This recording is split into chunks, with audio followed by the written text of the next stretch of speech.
manner upon time, reporting live from ETV and also Portals TV. We want to welcome you all to this great security summit from the Office of the Senior Special Assistant to the Governor on Community Development. Team, the menace of herdsmen and kidnappers in the Kaland, the strategic way out.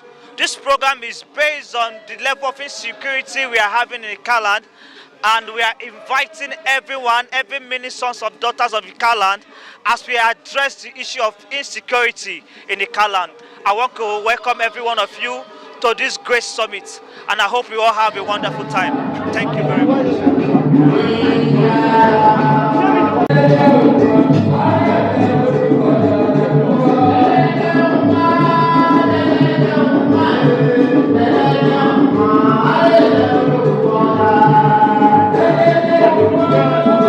Divisional Immigration Officer in charge of Agbo, by name J.A. Mbibi Michael, Superintendent of Nigeria Immigration Service. Okay, thank you very much, Ma. You are welcome to this security summit. Please, can you tell us more about your office? Okay. Nigeria Immigration Service, as we all know, the role they play in the country. Immigration is a global organization. In Nigeria, it's a national organization that oversees the coming into the country and going out of the country.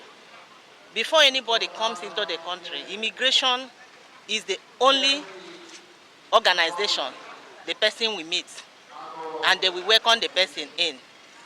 Then, in Nigeria Immigration Service, as it's a global organization, the role means that the country the person is coming from, they must have a relationship. There's something we call international treaty. That international treaty means that in the UN, for example, the UN nations, which Nigeria is among, during the UN Global Assembly, General Assembly, there must be a relationship discussed by our leaders that this is how our country will be relating to this country. And we call it reciprocity. The way they treat us, that is the way we treat them. So, then the role of Nigeria Immigration Service did not limit only in the border, in airports, or any entry points to Nigeria. It's also extended to local government area. The 774 local governments in Nigeria, we have immigration presence. Like as I told you that I'm the Divisional Immigration Officer in Ika South, Agbo. Our role here means that 24 hours surveillance on non-Nigerians, that's on foreigners that reside here. We check their papers to know whether they are genuine or not, whether they are illegal immigrants or regular migrants. And when we find them as irregular migrants, which means they have gone contrary to the laws of the land, we advise them on what to do, on how to renew their paper to make themselves regular migrants, that is legal migrants in the community. We also oversee any form of human trafficking, that anybody that come into the local governments, more especially all these foreigners, if their intention is to traffic our people, we oversee to it and bring them to book. That is part of our rules in the local governments. All right, thank you very much, Ma. You talked about human trafficking. Now, this is where this summit comes about. We're talking about kidnapping, the menace of herdsmen in the Kaland. And you said your office is in charge of immigration here in the South. Looking at the security challenges we are having in the South and the menace of these herdsmen, is there no way we can checkmate the activities through the Office of the Immigration Service, Ma? And what way has the Immigration Office played in helping to contain the security challenges we are having in the South currently? Okay. Let me, based on your question, how do we immigration come in order to solve the ugly menace of trafficking? Immigration have a vital role to play. As I told you, there was a case I handled here in Agbo That was the case of human trafficking. That traffic our children, all Agbo indigenous minors between the age of 13 to 15. 4 girls, they traffic them to Burkina Faso. So on getting there, the Burkina Faso government now found out that these children have been deceived because the trafficker now told them that they are going to say good in UK for her children, precisely, without knowing that she's selling them off for human trafficking. So these children, they now deceive them, put them in a vehicle that they are traveling to UK. And these children did not have, let me say, they were not aware that before you travel to UK, you must have an international passport. And that is where that international treaty come in. That is the way this country treats us, that is the way we treat them. There was an agreement before you come from UK or UK come to Nigeria. You must have a Nigerian visa. Before a Nigerian travel to UK, you must have a UK visa. And at the airport, the immigration officer will welcome you and they stamp you for 90 days. Within that 90 days in the country, you'll be able to get what you call resident permit. That is combined resident expatriate card. You'll be able to get it. But these children, because they are not aware, they are not informed, they now follow this woman traveling to UK. Unfortunately, they dumped them in Burkina Faso. Started telling them that what they brought them here is for prostitution. The more you work, the more they pay you, according to these children when I interviewed them. So when they were accustomed in Burkina Faso country, they now send them to Nigerian embassy in Burkina Faso. Like one thing that you have to notice that the whole country, there are immigration presence over there and ambassadors that represent us. So when they carry them to the embassy and hand them over to Nigerian embassy, with the corporate, they arrested the person.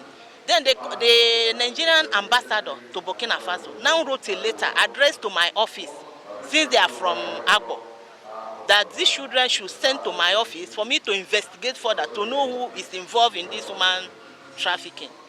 Then we started the investigation. After we interviewed the children, they were able to establish who deceived them to abroad. So we made every effort and get the woman arrested.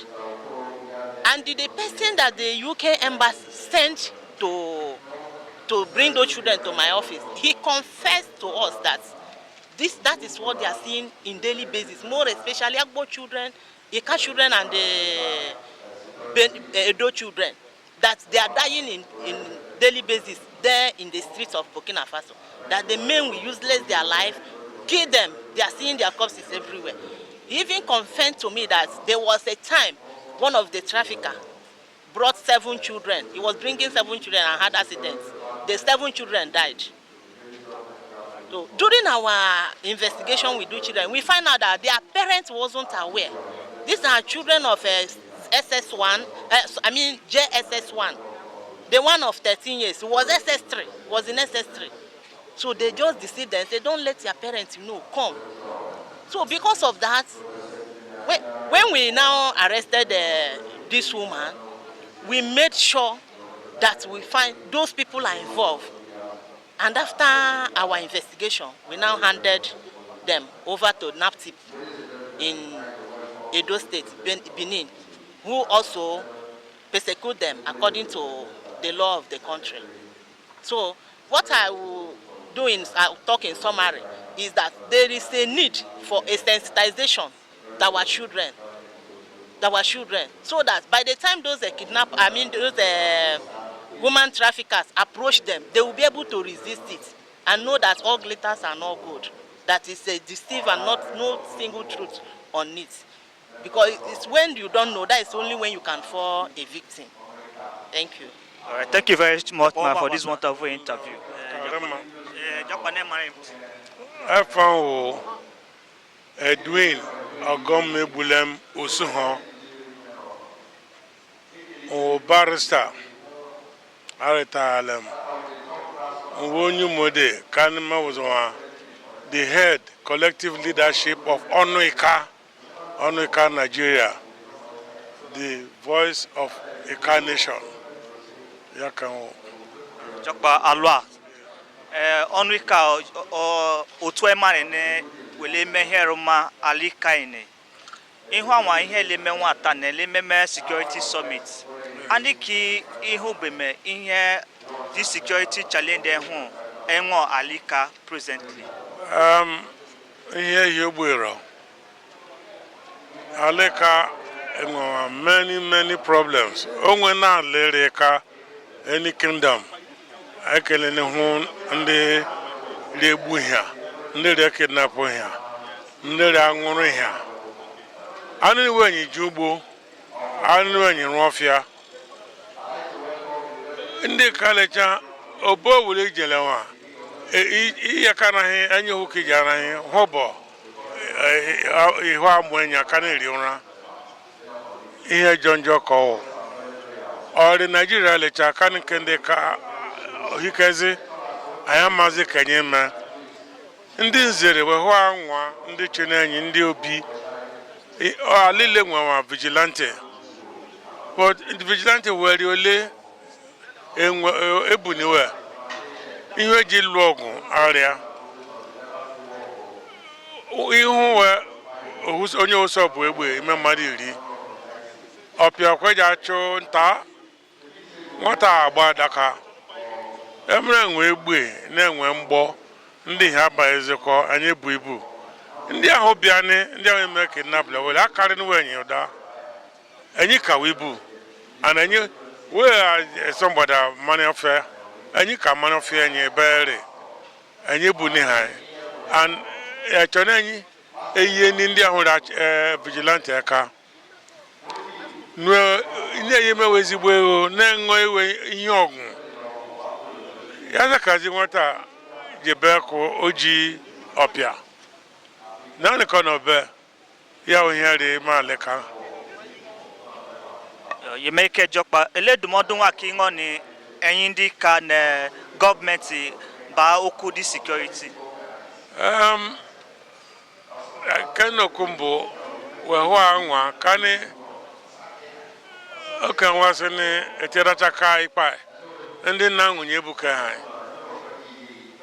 Ndi riachene wele bazanya wewe pazego we shinyara kano chunden chuwe poaleka atmaka kwakware potane fa wele cha ndi police ho ndi soldier ho ndi NCDC ho ndi immigration ko ndi vigilante ndi nkanyi ihe le security ihu yam no woni enya yafuye yakagware ndị isi eji agwa obi eji agwa olotu le ihe dị ahụ ọfịa ebe eje eno nwe ndị re yeni weka esiwe eji agwa we memulo eye atụla ne we ndị na ma agwa we bere ihe eri eme we kwenne ononye ahụ anọ ne emewe ihe eme ndị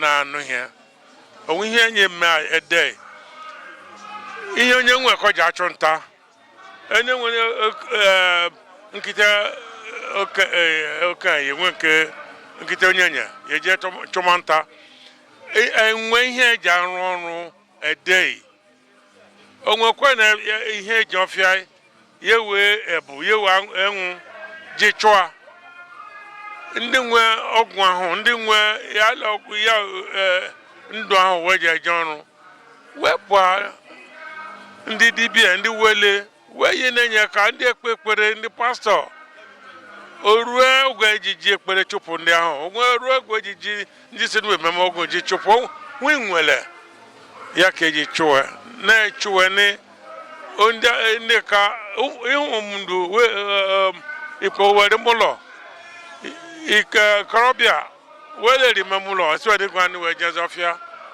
ego je gbuo enyi na-enye mme ya ka bịa n'ụwa na-ekwu ka ya nọ gha ihu. Chukwu ya gozi our leader of Onwika, Alua Jokpa. I'm Ambassador Chief Jude Ogbekile JP. I'm from Ward 3 in Ika Northeast. You're very much welcome to this one-day summit, sir. So looking at the insecurity challenge we are having in Ika Federal Constituency, what is your take on it? And with this one-day summit, which we tend to gather people to actually look for a way to solve this problem, what advice, what's your opinion on this issue of insecurity we're having in Ika Federal Constituency? Yeah, first of all, insecurity has ravaged Ika and Delta State, and I can say Nigeria at large. The one-day summit which we are having today is a good thing. Kudos to the organizers, mostly our brother engineer Imamoma. But I would want to advise that it shouldn't be a jamboree. It shouldn't be a place just to talk, a show. Let us come here, discuss something that we will be able to enact, something that will bring a lasting solution to the insecurity situation in Ika land. Are you getting it? Yes, sir. So that is what we should come here to do. We shouldn't come here for a show, for a jamboree. You understand? The insecurity issue is not what we should be playing about. We should take it so serious. Everybody should play part. I will play part. Everybody must play part to make sure we curb this thing. You understand? The people that are doing this kidnapping and all, we cannot say we don't know them. We harbor them as tenants. They are our brothers and sisters, is it not? Everybody should play part in to make sure that these guys are fished out. That is what we should do. Thank you very much. Thank you very much, Chief. God Thank bless you very you. God bless you.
Ladies and gentlemen, welcome to the winner of today's summit.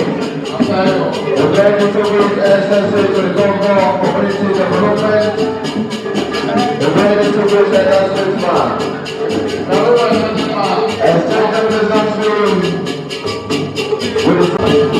Extended presentation with special guest of honor. The very distinguished convener and first class engineer, ladies and gentlemen. Very quickly, we'd like to say thank you for being here. We say thank you and God bless you.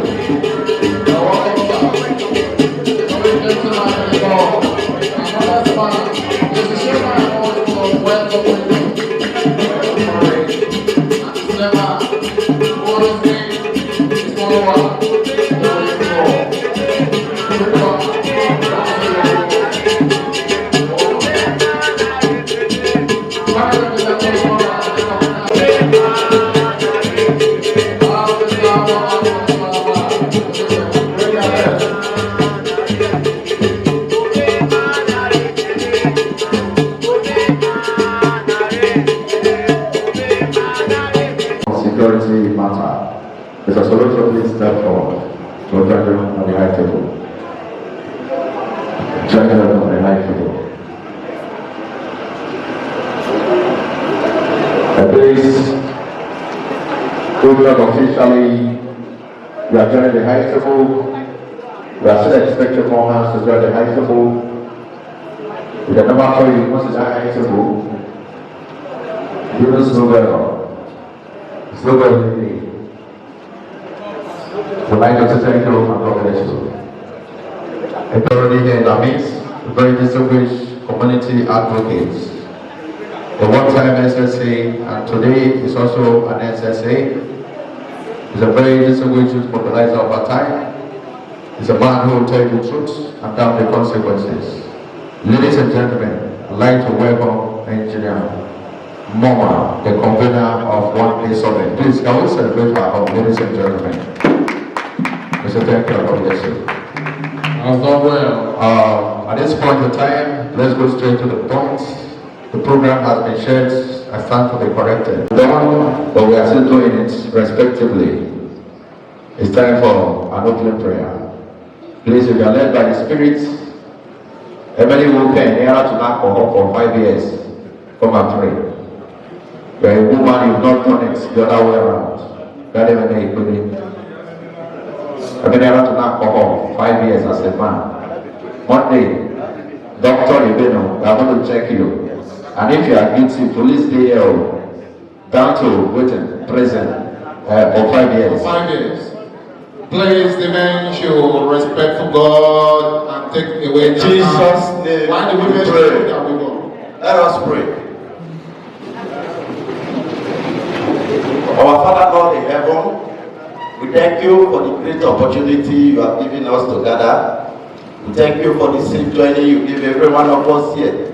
We thank you for the opportunity you have given us to meet our neighbors. May your name be lifted higher in the mighty name of Jesus. As we continue this program, we continue with peace and happiness. At the end, your name will be glorified. In Jesus' name we pray. Amen. It's not easy. It's a man with spiritual sagacity. He said never drink alcohol for 5 years. It was a confirmed prophecy. One day when you were praying, the Lord revealed something mighty today. He's telling me that Egyptians you see today, they shall say that no more. Thank you very much. Remember, no one. If you cook fire, no one. Aaron, our time. Aaron, our time.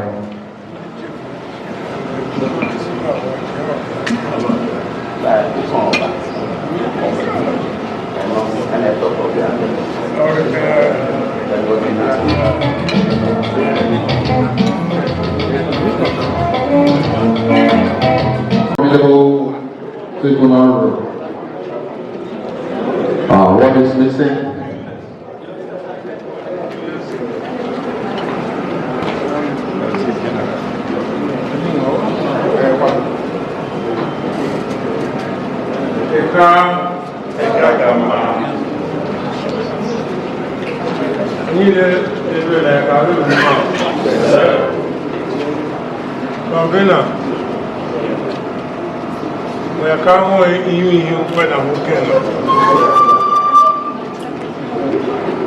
enya nwoje yakarema ni akatana akata uru yeyo ihe bione ayikwa ayati ogwa ore aje gerewebu ayikere ndị sini ndị karịka mma isi wee kweghị n'anya ndị nzere ndị na-achọ enyi ma karị mma wee keji ọnụ ohu ekwu okwu enyewe ka were agwa na-enye anụ ụmụ anwụ na ekenye anyị yikọ ndị ebi a agwa wee ka anụ ụmụ enyi ka azụ ụmụ enyi ọmụmụ ahụ ezigbo ha azụmakọwa enyi maka na oke ọba onye mele ebebele ọwa enyi ya adịghị n'egbu egbu ya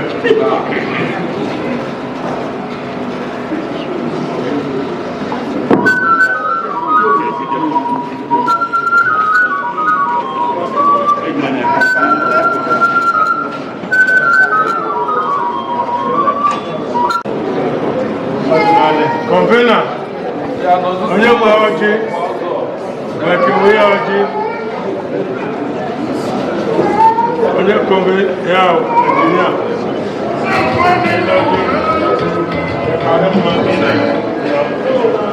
o mmadụ kwere fe mawa, ebe ọka aja, ebe ọka makọ, ọga ikiri ledo. That's a very wonderful traditional breaking of kola nuts. Our Kulador does not understand English, now Nigeria understand. And it's very, very fluent. The Chairman, National Youth Council of Nigeria, the Kanotists, very distinguished comrades, have just arrived in the scene. And Abu, this is very convenient. While making use of also hangers, there is a keg of wine. It has been assumed that after taking kola nuts, to dilute it with either palm wine or off wine. Or is it attention? Anyway, we mean off wine is one use. Just for our distinguished guests, ladies and gentlemen, I think the kola is going round. The kola is going round, especially the table of our chiefs. The honoring car are doing the needful. Next, stand of the assistant protocol, is taking directive from the convener. Did they give me one sound while I walk around?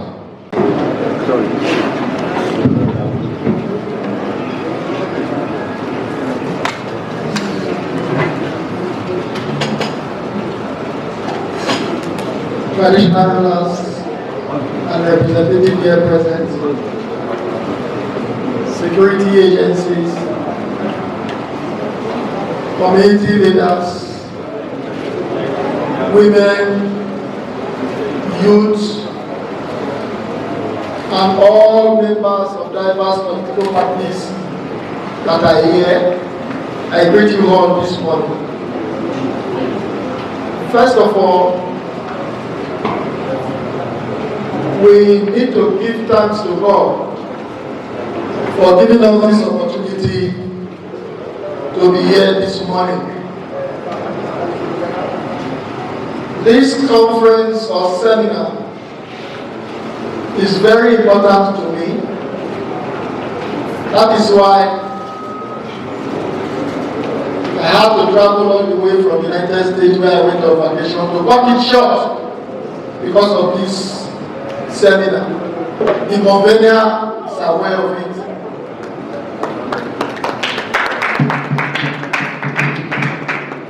Also, this seminar has come at the very right time. The time we need peace and security in our communities for development to take place.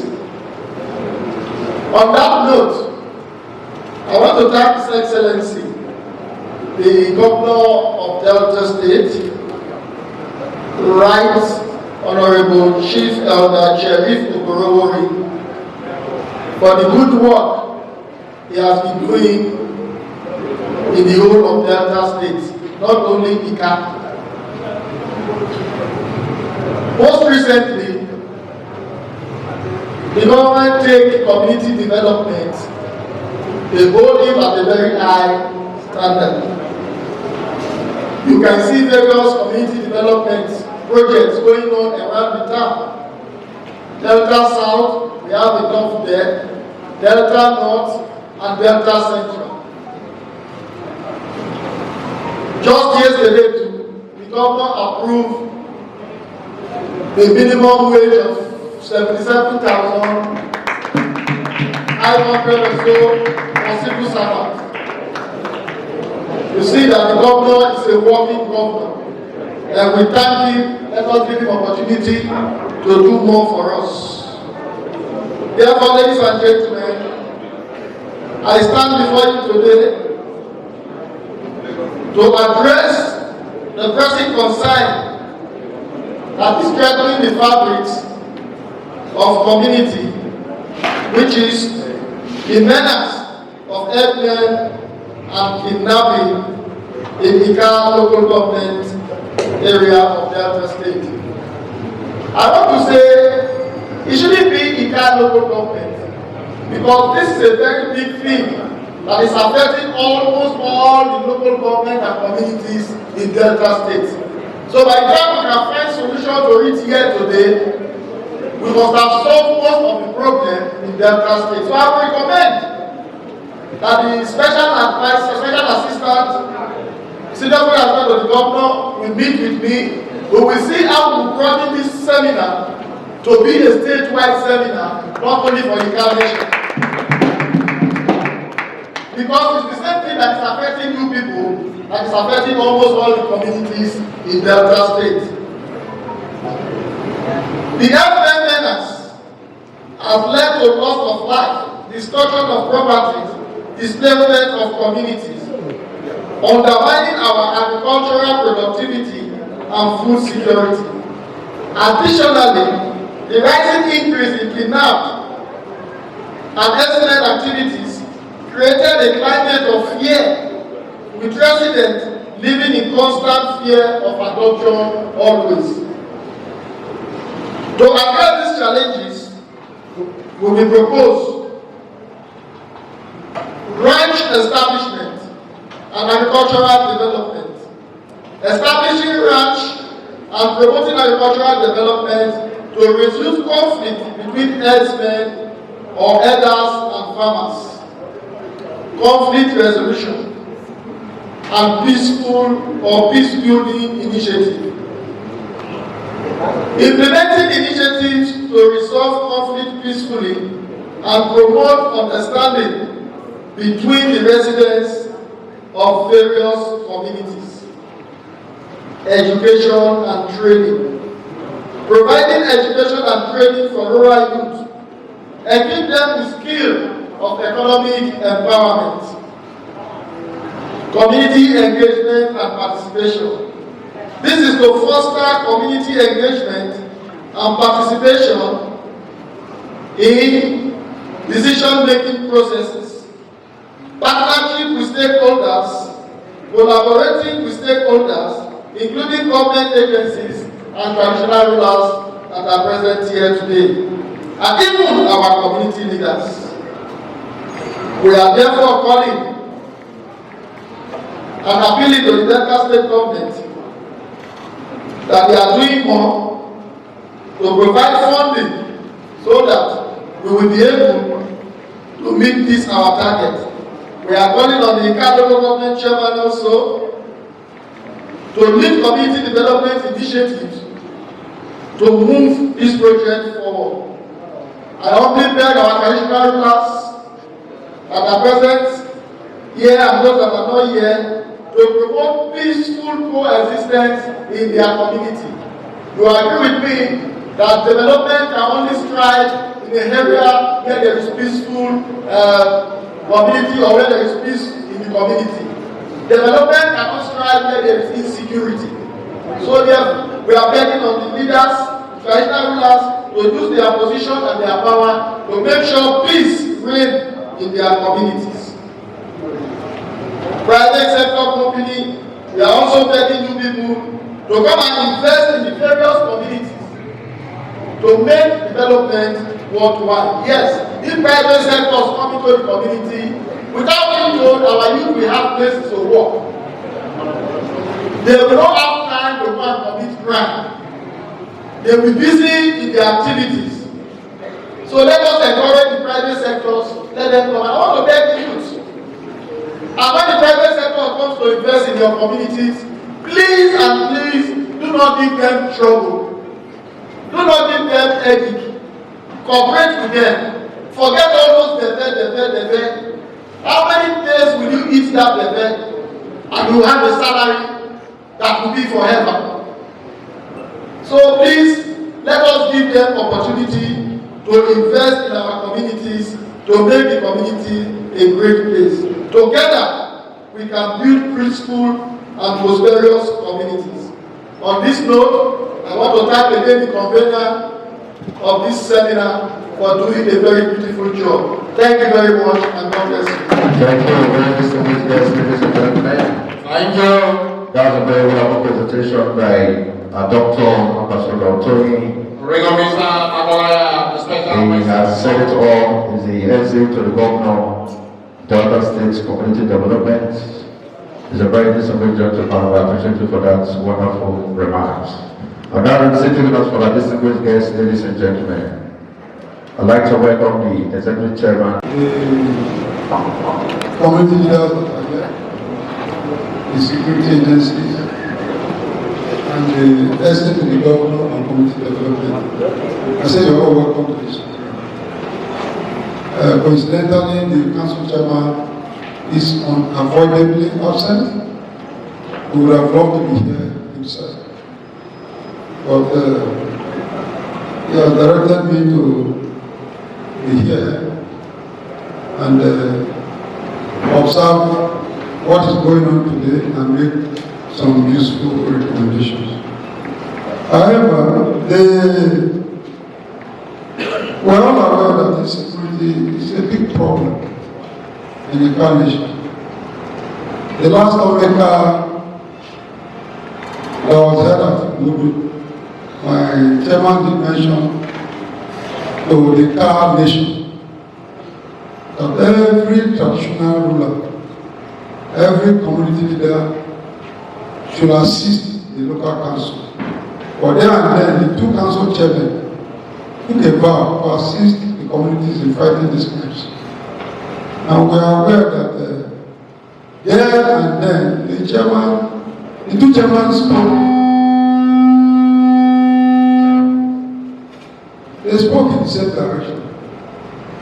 For the fact that when we are going young, you go to farm, you are either accompanied by somebody or you don't go with anybody. Or however, if there's any problem within the community, there are special ways of finding out.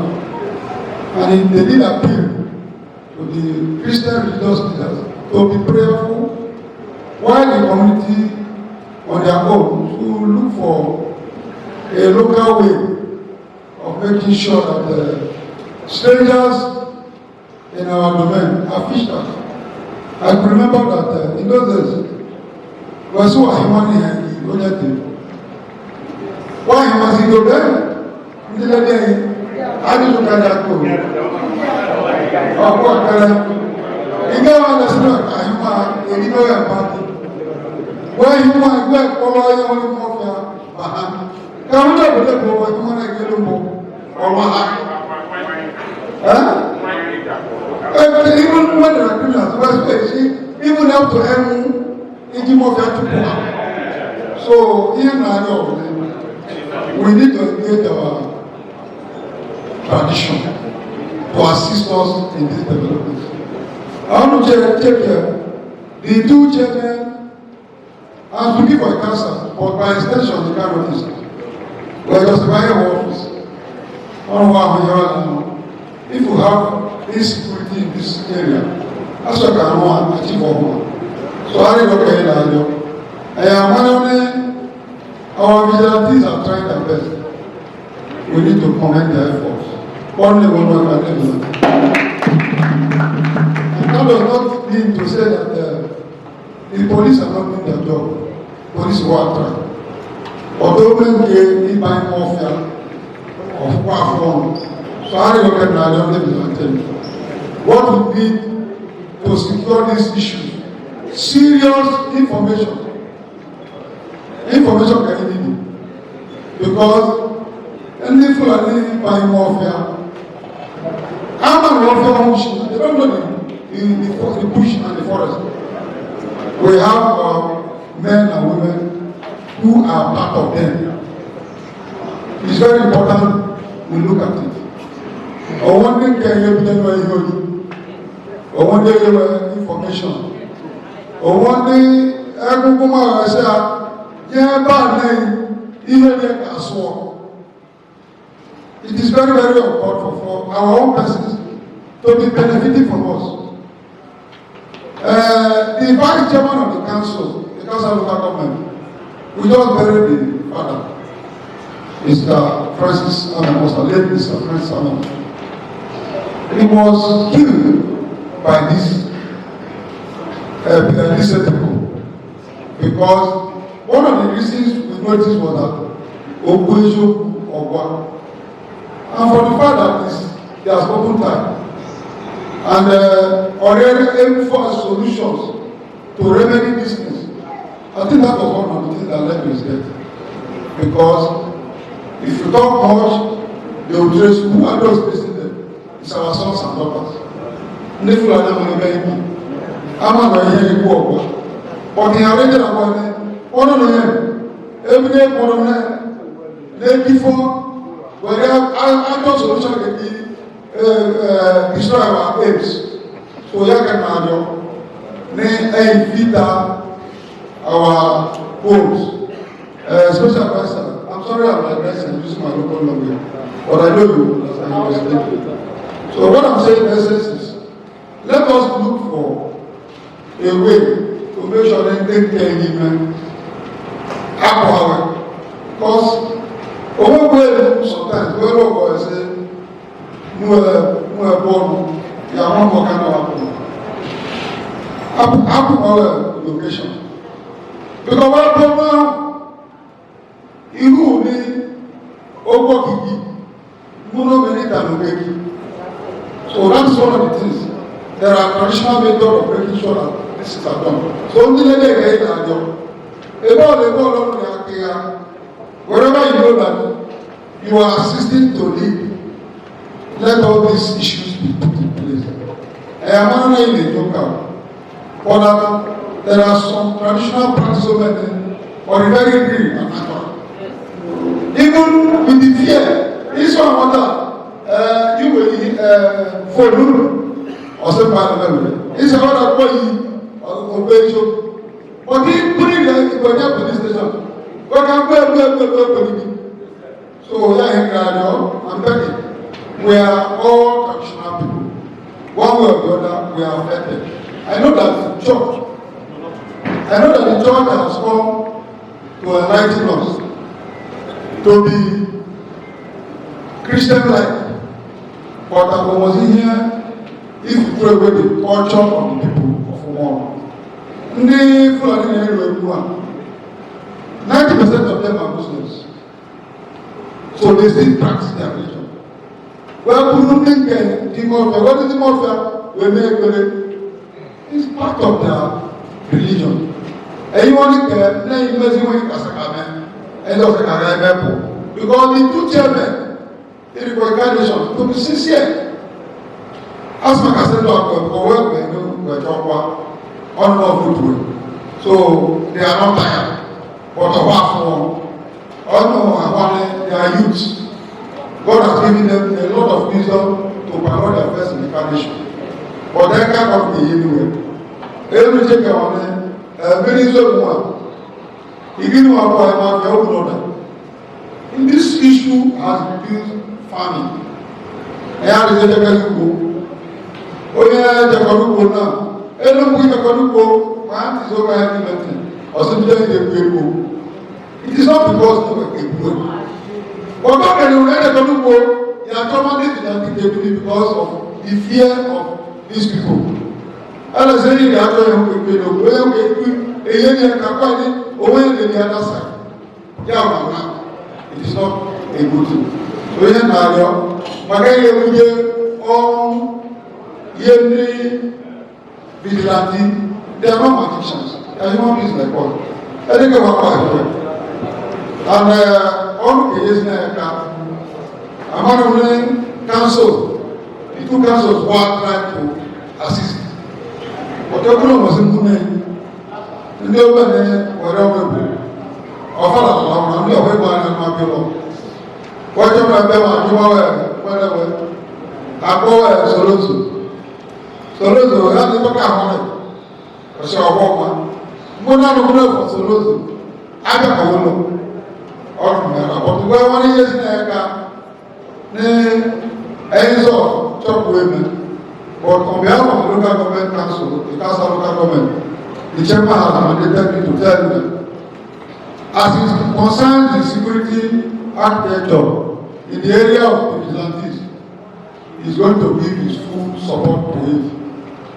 Because security don't want the local government, the man can now move in and out. Then in the area of the police, he's still assuring us that he will do his best. But the one area can he drive into the area of drug intake. It's one of the problems we have. And I'm surprised that when the NDLA are there. But I'm privileged to let you know that the NDLA has a base in the castle. They have an area command in the castle. So this security patronize them. The reason why I say you should patronize them is that 90% of the problems that we have in this local government, these two local government, is as a result of drug intake. Or when some streets on the express, or when some streets on the express, or when in about 8 o'clock at night, the memo began. And in 19, I hope. Or one day, when they celebrate, I'm going. But their lifestyle today is not what you can think of. Because the drug intake is one of the major things that is generating disease. When you kidnap one on an ransom, they people get up for drugs. And you don't expect that person to be very normal. So we have the problem in the here.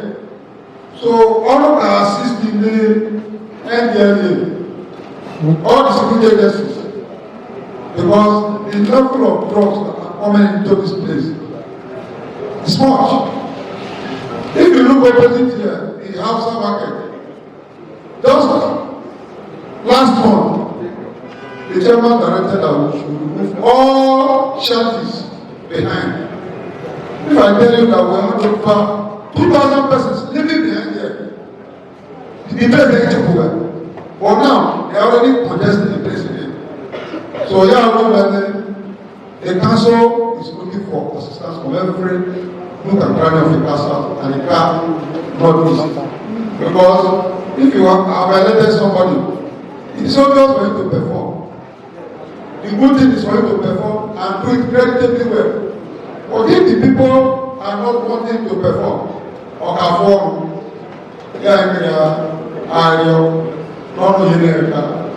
assisting everybody that has a security intent. Then they put in this for far. We don't have an idea about it. Why they are and the Hawaii, what you put back about you may not be able to buy, but you will have friends who can influence something. I remember vividly when Rex was there as a DPO. When we showed him back, we asked him to come. When we moved, I started to go to the police. Or started. I said, well, I'm not going to feel very job. Vigilante carrier condition, me I carry what the road officer. It was very shameful. But I want to tell you that that last administration of Takam we extended our fellowship to the Nigerian police. And the NDA too, the chairman, I know the last meeting when they officially came to visit us, the council chairman made a promise. Then Nigerian Civil Defense Court, they have 2 vehicles that are here that have not been touched, even though the last administration almost wanted to work on it, the federal government. But I'm promising you that your next visit to the council, I will notify the chairman. Next of the government, because here in the general battle, chairman Smith Wall, it's opportunity to work at this security active. I'm not earlier they can discuss it. Homework they discuss the memo because don't be surprised homework they will be. Ain't as the secretary, I talk to some, but that's not that people. I don't where formal. You have to go. Yeah, I don't. Because somebody has to go to the never I have to go. Please have to go. When they get it, so yeah, I don't know the where you then when we have only you need to cancel chairman because they are quite young and they are very energetic to work. They will get up to work with you. Thank you and God bless you. Thank you. Ladies and gentlemen, while the chairman was giving his speech, a very gentle leader and chief of a very ancient kingdom just walked in, Abu Kingdom precisely. I'd like to welcome Chief Honorable Iluma Dane Naboriche. I'd like to say thank you for joining us. And don't forget, Honorable Iluma with Chief Dr. Ubada representing His Royal Majesty the Day of our Kingdom. And ladies and gentlemen, it's one opportunity to welcome the NSCDC in Council Show. We'd like to welcome the NSC President to say thank you for being here. And that, ladies and gentlemen, our speakers have just arrived at the scene while the keynote address was still on. I'd like to welcome the President of a very gentle professor of our time, Professor Engineer Hilary Wama. He's the Director of Academic Planning. They're soon to join us here, Adi. We'd like to welcome you to give this keynote address.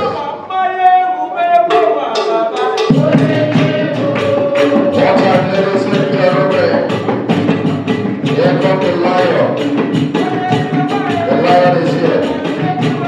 You know what now?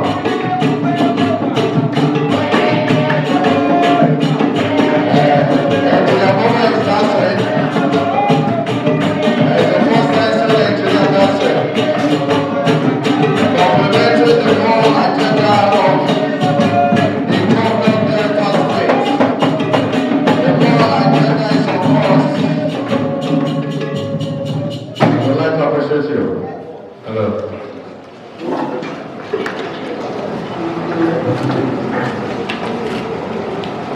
His Excellency, Right Honorable Elder Sheriff Francis Okorowori, Executive Governor of Delta State, the Secretary to the State Government, Dr. Kingsley,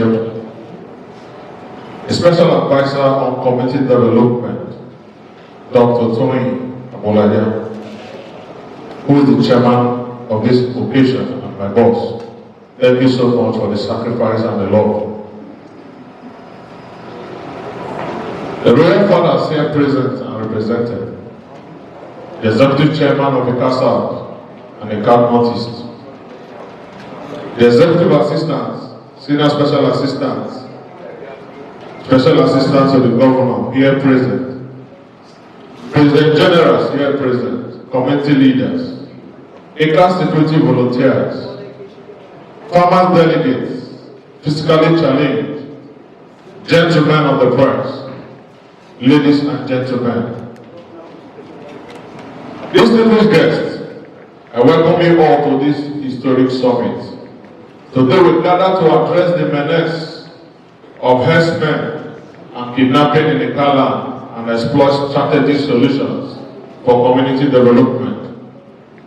First, I acknowledge God Almighty for granting me the initiative and wisdom to drive this endeavor during these challenging times.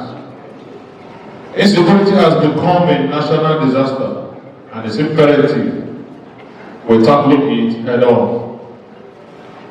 As a renowned activist, as Father Abiola once said, peace comes from being able to contribute the best that we have and all that we have towards creating a world that supports everyone.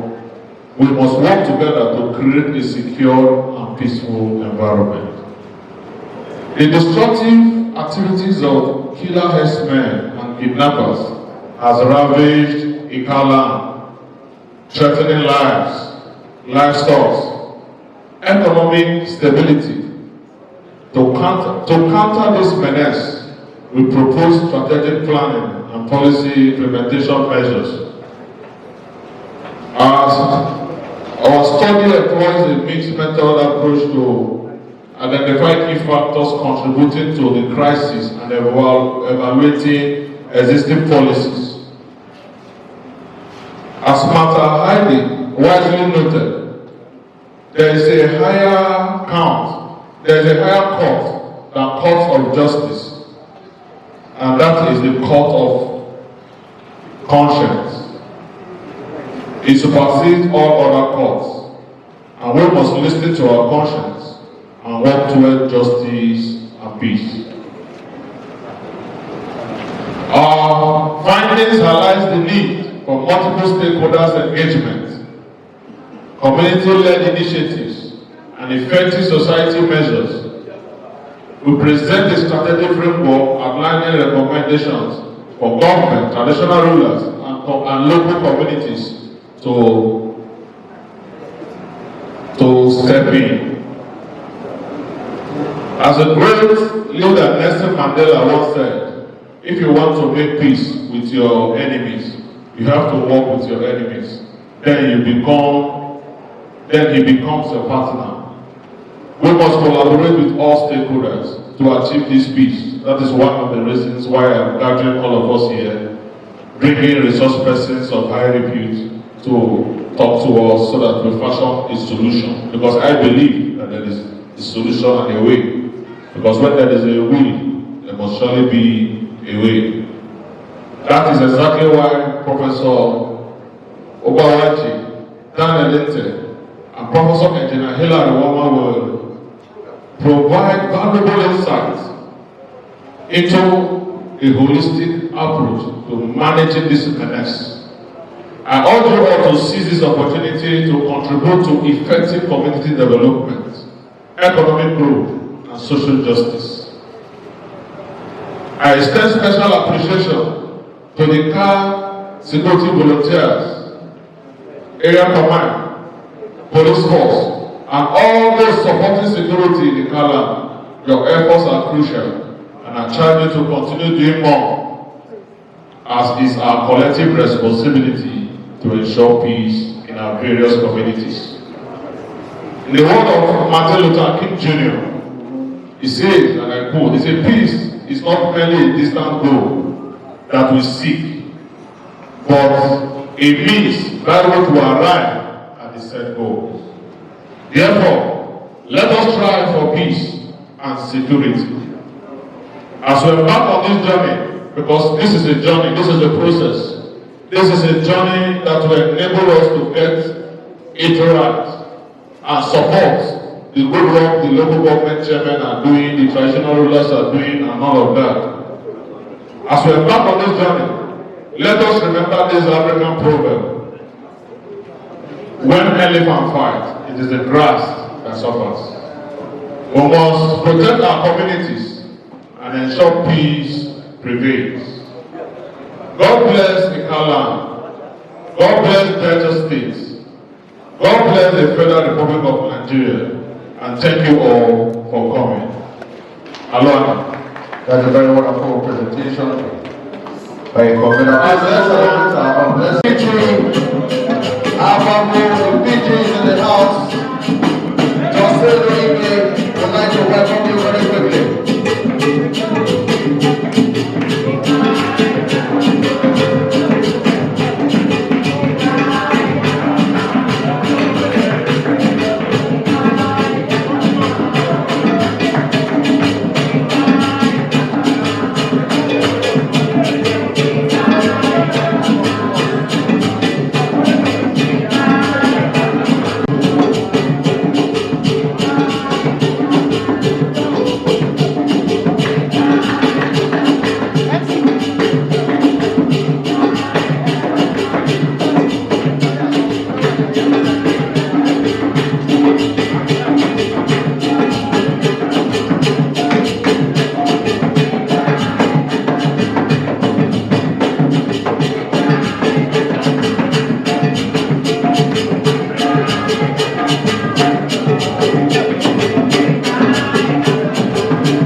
we are presenting.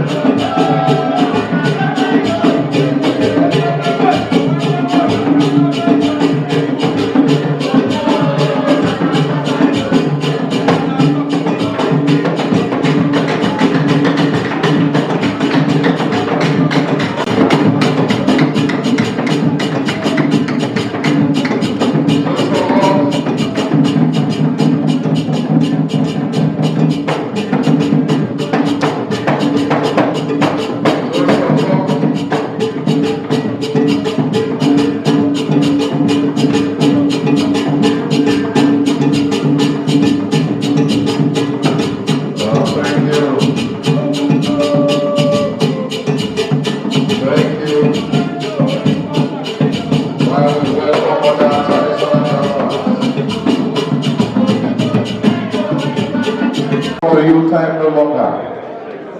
Don't keep our traditional chiefs, representative of His Royal Majesty waiting, please.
I'd like to welcome.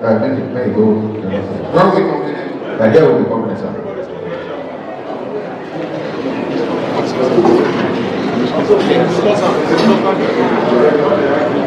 No. That is to the very high table. But I'm saying a very loud professor. Ladies and gentlemen, here come Professor of our time. A man who has seen the four walls of a classroom. Ladies and gentlemen, we welcome you, our prof. Like I say, exchange a pleasantry with the traditional chiefs. I say welcome, sir. Of course, ladies and gentlemen, I'd like to welcome Baba Fire. I see Daddy Baba Fire. I'm going to celebrate Daddy Baba Fire. Daddy will say thank you for joining us.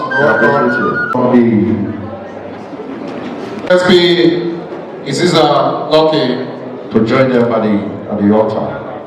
The deputy please step forward. So it said supremacy must obey. Now CSP Messalino Kiowa to join them. Because hierarchy of command. Still take a lot for our distinguished guests, ladies and gentlemen. I've been directed to welcome our big mommy from immigration. So please step forward. Mommy from immigration. Please step forward. Please step forward. Of course,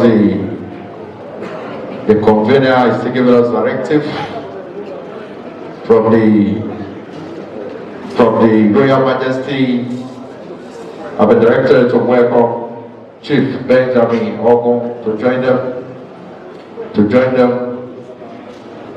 Sir Ed Benjamin, Chief, retired but not tired officer, to join them at that podium. And ladies and gentlemen, we're still making up that wonderful chamber. The convener should join us. Engineer Mama, please step forward. Okay, do it, your guy. This is your guy, to be loyal. I've been directed, ladies and gentlemen, Chief Jude Ibokile, JP, please step forward. Join them. Join them. Welcome, sir. Please join them. Please join them.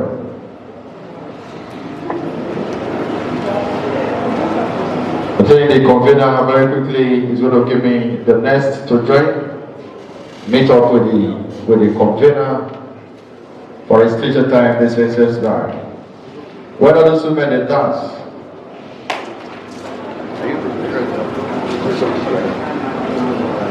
Before we move further, ladies and gentlemen, I said it before, if there is power wine on your table, they drink out. The only MC not get power wine. When they give keynote address, Morga, Mr. Moma, the only one I want to tell them, say, all those are our grandchildren. Before, if you see your elder brother, you go say good afternoon, sir. You go say good afternoon, man. But this young generation, if they say the elder brother, they'll say, brother, I hail you. Brother, I greet you. Mommy, I cut for you. They'll say, Honorable Paulina, Uchui. All those who are here, and then they do have grandchildren, and then they do down. That is your time, not be good afternoon, sir, I greet. Or your little, you say, Daddy, I greet you. Even the dancer. I be only advice when I give them. Ladies and gentlemen, one time, we appreciate you. Our guest lecturers are getting ready to tell us one or two. DJ, make some noise a little. Let me take directive from the office of the SSA to the governor. Thank you very much. Hallelujah, sir. We'd like to appreciate you once more. In 2 minutes' time, we're going to invite Professor Hillary to join us for his goodwill message. As to make it a very colorful one. Give her put give her. Don't tell her you have put music. Oh, Humphrey, I see you. 2 minutes time, ladies and gentlemen.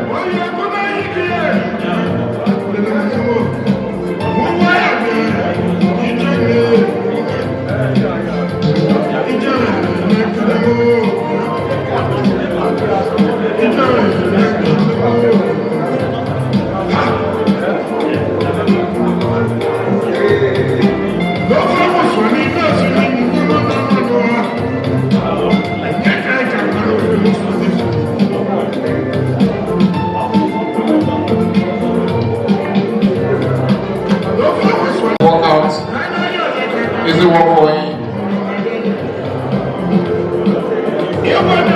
We sincerely apologize for the little bit looking.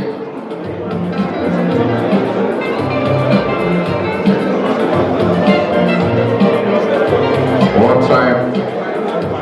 And please, I've been directed the journalists, or that they cover people when they back.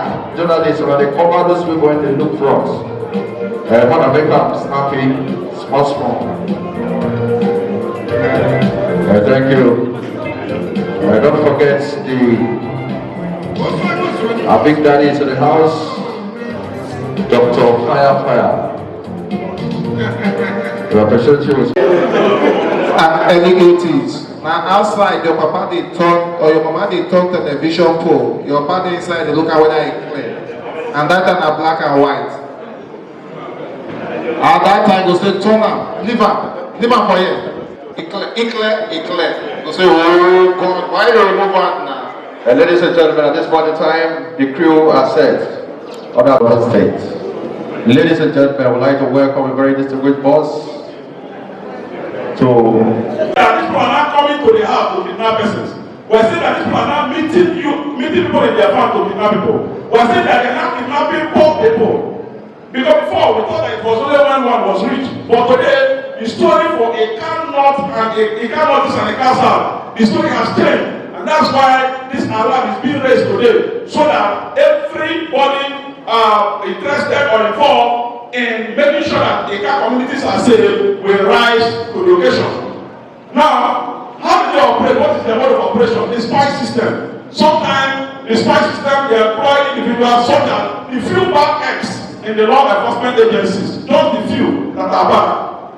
Not these ones here. These ones here are very good. Please, can you clap for the security agents that are here? These ones are very good. So these are not the ones we're talking about. The few bad ones, and they have paraded some of them. I didn't want to mention some of the names that I saw on the internet. Jobless road repairers. You think they are actually repairing road, and then they are pouring sand on the road. You don't know they are syndicate. The kidnappers are up front. They just want you to slow down, so they'll tell them that there's somebody in a black jeep, so number. He appears to be rich, is to stop the person. Now, we also have idle onlookers stationed at road junctions with no job that they are doing there. Their role involves identifying potential targets based on wealth indicators, presence of armed guards, and vehicle assessment. Once identified, the information is relayed to the kidnappers who initiate the abduction process. We also have the collegiate system, which is, in this system, the kidnappers of the same tribe collaborate closely, orchestrating abduction in coordinated fashion. Victims also find themselves ensnared in ambushes orchestrated by a network of kidnappers, strategically positioned along routes. We also have the crude system, which is one operating in the car community. And I want you to see it as written on the screen. That the crude system represents the recent and particularly perilous trend in kidnapping. These perpetrators operate alone, displaying a balanced disregard for law enforcement and human life. They engage in indiscriminate violence, targeting any individual or vehicle that crosses their path. That is the one we are partnering with. Then, what is their post-kidnapping tactics? After abduction, they subject the victim to psychological and physical torment to assert dominance and then make them maximize the ransom. These tactics include threats, physical abuse, and what have you. In special cases, there can be death. Typically, victims sometimes died after they have been released. Like we had our professor of music in Delsu. He was kidnapped. He was almost in Africa coming from Warren, just around the good houses there. A very senior professor and the head of the department. I think that was last year, sir. And then he was there with them. The family of trying to raise the money. They were bargaining. Finally, when they raised the money, they paid. They released him, dropped him around the bridge there. The man got home and died. Our own colleague, a professor enters the university with all investment, knowledge investment inside of him. So these things we are talking are real. They are not theories. Okay? So now again, handling. This is a precautionary motive. None of us will be found in their death in the name of Jesus Christ. You are not answering the name. However, you don't struggle with them. So if you know anybody calls you, or your relations will not be involved, they call your enemy and your enemy is in their den. You don't need to struggle at that point in time because they are ready to kill. And remember that these guys are drug addicts also. And so no normal human being will subject a fellow human being to such level of torture. And so that's what the precautionary motive. Now, some kidnap cases in Delta State and in Africa, so let us not contextualize this and get it domesticated. Now, one of the security challenges confronting the nation today is the menace of rampaging herdsmen and the trail of blood and death left behind. Today, the federal government seems incapable of reining in the essence of these herdsmen, and various states across the country are devising means of curbing this danger. But unfortunately, as the states are trying to do so, you remember also that the security agencies are all in the exclusive list. I hope we all know. They are not in the concurrent list. So that's why when I see members of the National Assembly kicking against state policing because they feel that the state government will abuse it, I said, these people don't really mean well for us. At this level we are in now, no sensible human being should be speaking against state policing because the benefit will far outweigh the abuse. Because if the state governor is fully in charge, he appoints the commissioner for police, he can fire him. And there are issues. It is easier for me to assess my state governor in Asaba, or because there is no how you can be a governor in Delta State that I will not know at my level as somebody that knows you. And we can send anything, we can meet you. But it will be difficult for me to assess Tinubu because Abuja is far away from me. So it is high time security becomes the responsibility of state governments. It is high time security become the responsibility. There are certain things that are still in that exclusively that if we don't remove them, Nigeria will not move forward. Certain things, look at power. For so many years, power was in the exclusive list of the federal government, and nobody had power. The little you are having now today because it has been unbundled, and then the time for the president has signed it into law that states can now generate, transmit, and distribute. The question is, why did we hold to it before? As if the central has running the unitary system of government. So one of the challenges we have in this country is that the federal system of government that has resemblance to the unitary system of government, even when we are overpopulated for unitary system of government. So it's high time we begin to look around it. That's why when we are sending people to National Assembly, give them a task. It's not about sharing rights. It's not about sharing for classes and then buying machine for boys. No! They should know our problems, our peculiar problems in the constitution that are holding us from progressing. They should be able to interrogate it and give some reasonable solutions before they come out from there and before you vote for them again. And that's why when they are sharing all these things, I look at people are praising them. Somebody will share rice and you praise the person. Somebody will, is your problem basically rice? If you eat rice today, will you not defecate it tomorrow? Are you not thinking about your children? So please, now that we are entering another legendary year, we must be able to, because our major problem is the National Assembly. If the National Assembly can position itself to interact with the constitution very properly and begin to look at things that are not working and see how it can work, I tell you, the country certainly may become much better for it. Now, true that the state governors are the chief security officers of the state, but the constitutional provision that places the control of the police under the federal government made them lock in their domains. And that's why when you report to them, they will tell you they will get in touch with the commissioner for police. Get in touch with the IG. The route is so long. The process must be broken down so that people can feel the impact of policing in their domains. For instance, what is the essence of posting a Sokoto man to be DPO in Owayo? He doesn't even know the bush, he doesn't even know anywhere at all. He doesn't even know the boys. It doesn't happen like that in any developed nation at all. The Sokoto man should be responsible to Sokoto State, where he has confidence in and he knows the route, he knows the people. The Owayo person, if you respect him, somebody from Owayo should be in charge of the police station around us here, so that you even know the bad boys, even when they have not committed crime, they're on your watch list. Are we getting the understanding? This doesn't mean that I'm not going to undermine the security agencies. But I'm saying we can do better. Also, anyway, when we get to recommendation, let me move on. I'm almost through. Now, it is on record that Delta State has its own share of harvest of death and disaster at the hands of businessmen. In Africa, during the immediate past administration of our governor, Senator Yoko, a state legislator wrote to the World Board, including the United Nations Secretary General, and the American president on the menace of herdsmen in his constituency. There was also a terrible onslaught of herdsmen in the Plastin and Rusty community of Osisa in Indoba East Local Government area that attracted the attention of the then state governor, Senator Yoko, on subsequent visit and the hostile reactions of the people. In Patan and Nugeli, the herdsmen were on loose and women had to protest the activities of these herdsmen. Now, only a few communities in the state, perhaps those in the coastal areas, have not experienced this. In some parts of Anyama, women are being constantly raped and abused by criminals, including Nawali here, who have taken the deep forest and bush as their place of abode. The same fate has also befallen Delta Central of ethnic nationality, where a group of headers or kidnappers and suspected youths from the community appear to have conspired to make life more miserable for the people. Now let us now discuss the federal conspiracy, and I will shut down. Right off.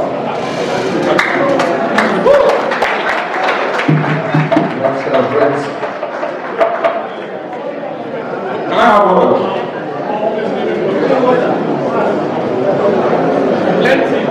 People of the Ababo community in the Kasam local government area, following incessant attacks from farmers by government suspected to be herdsmen. Sunday Vanguard one time reported severally that herders are taking over farmlands at the former Oyoko and Obia in Makotas in the Ga area. Other focus areas of the attacks, according to Awu Elites, a social club of professionals of Ababo origin, are Ababo farmlands close to the Warren Itakwa railway line, running through Ababo as well as quarters of Ababo, and the road linking our kingdom in the Northeast local government area to Ababo community. Though reports of attack by suspected herdsmen started some years ago, the ferocity of the attack heightened in the last 1 year, with over 10 persons, including the pioneer chairman of the People's Democratic Party in Ababo Ward 10, and Francis Amamusa, killed in their farmlands and about 50 other persons kidnapped for ransom taking, is making it more worrisome even as I speak. Now, it was sometimes reported that suspected herdsmen struck in Ababo community, invading the home of the 55-year-old farmer, Mr. Friday Debefumi, shot him dead and kidnapped his wife. Terrible. These are terrible instances. They never happen to you in Jesus' name. The kidnapper demanded 20 million ransom for the release of the wife of the deceased, Mrs. Antonia. Farmers are now afraid to go to farm, according to Onyebe, the Ababo President General, according to that report. And you know what it means when these farmers now say they won't go to farm. Addressing the scourge of kidnapping requires now a multifaceted approach. And I want us to now follow it slowly and look at the approaches. Then I will shut down. Youth unemployment. The biggest problem facing Nigeria today is unemployment. As a matter of fact, when you graduate from university and you come from UNIC, that's when you discover that Nigeria is not for you and has never been for you. Very, very unfortunate. One of my younger ones traveled recently to the UK. She was working as a medical doctor here, trying to feed from hand to mouth, and then traveled. After like 4 years, the way this young lady was spending money, I was just imagining. I'm a university professor. When I want to spend 50,000 naira, I calculate it very well and check whether I'm not being bewitched to spend such amount of money. I was just wondering. In fact, as a matter of fact, she sent me this watch, 150,000 naira. So how can you buy a watch 150,000 naira? She said you deserve it. So okay, thank God it's a gift. So you can imagine that kind of thing. So the youths in this country are suffering. Elders, please help them. Help them. They are suffering. Help them. Talk to these persons you have elected. Help them. Now, one thing that baffles me that you get a political appointment or get a political position, you have access to public fund. No sooner you gone there, you have stolen so much. Now, instead of that, because maybe if the system cannot prevent you from stealing, and you must steal. Now that you have stolen, why don't you now use it to open a factory or an investment there and employ those who have stolen their money? So So that at the end of the day, the positivity will cancel negativity. Now you will use it to build house in Asaba, build a mansion in Asaba, build a mansion in Ababo, build a mansion in Warri, build in Abuja, build in Lagos, and you're doing it at the age of 65, and you have about 5 or 10 years to die. Because at 70, you are approaching death by the Bible. Why are you being wicked? Why are you being mischievous? So it is high time we begin to see what we can do to take 1 or 2 youth out of the street. Are we getting to understand that? So please, the more we reduce unemployment, the safer the environment will be for all. Because if we don't do this, a time will come when the children of the poor can no longer eat at all, that they will consume the rich. I'm telling you, and it's about happening. So please, there's a serious problem. Unemployment is an issue. How can a woman suffer to train 4 children and they are graduates and no one has job in the family? And you think this is a country, you think things are moving well? There is a serious problem. Now, national disorientation and reorientation, people are no longer interested in being patriotic. So in the right time, we started looking at how do we bring them back and then so important to them. Look at the new national anthem. So many persons have refused to learn how to sing it.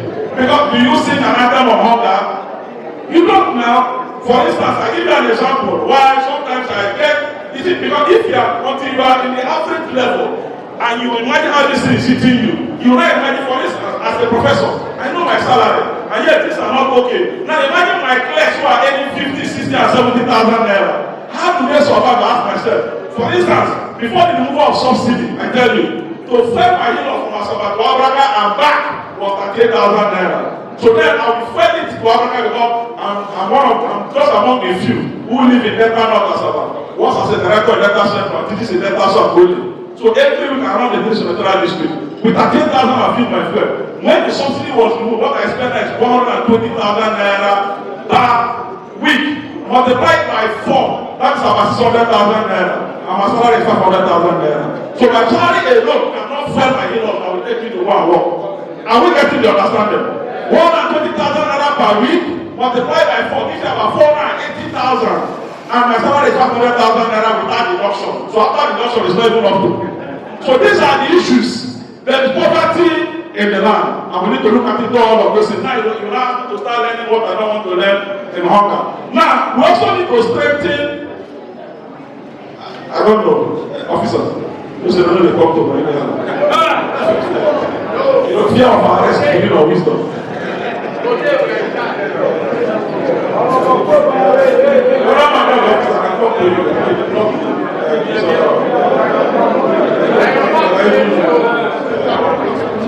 Okay, can I go on? So now, we are saying also for the third solution that we need to strengthen and enhance the law enforcement measures. We need to strengthen these law enforcement agencies by deploying regular highway patrols, incentivizing them, making sure that they have incentive. Because sometimes when you say the police is not doing enough, I don't like condemning them from the point of knowledge. It also makes a man of knowledge know that these people are actually doing their best. I also don't like praising them because sometimes they can be very funny. Why? There is a standard of the number of policemen to one citizen established already. The question is, we have about 220 million Nigerians. How many police officers do we have? That's the problem. We have an active shortage of officers, an active shortage of equipment. Are we getting to understand it? And then sometimes even to fuel their vehicle is a problem. Even their ammunition, have you not seen the gun they carry? The AK-47, the one used in fighting World War. You think they are happy people also? When they lose their life along the line, nobody cares about their children, about their wife. The guy will have to struggling for his wife. Instead of looking for how they can take care of the wife. That is the problem. That is the issue.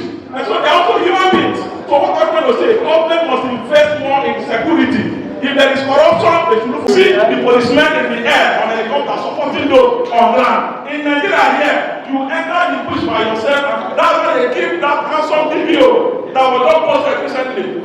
The wife has lost him, the children have lost him. They still rest in perfect peace. What we are trying to say that they must be strengthened to help us because they are human beings also. Are we getting to understand them? Just when we talk about university, they say the graduates are not well prepared for a job, blah blah blah blah. And that's what I'm saying.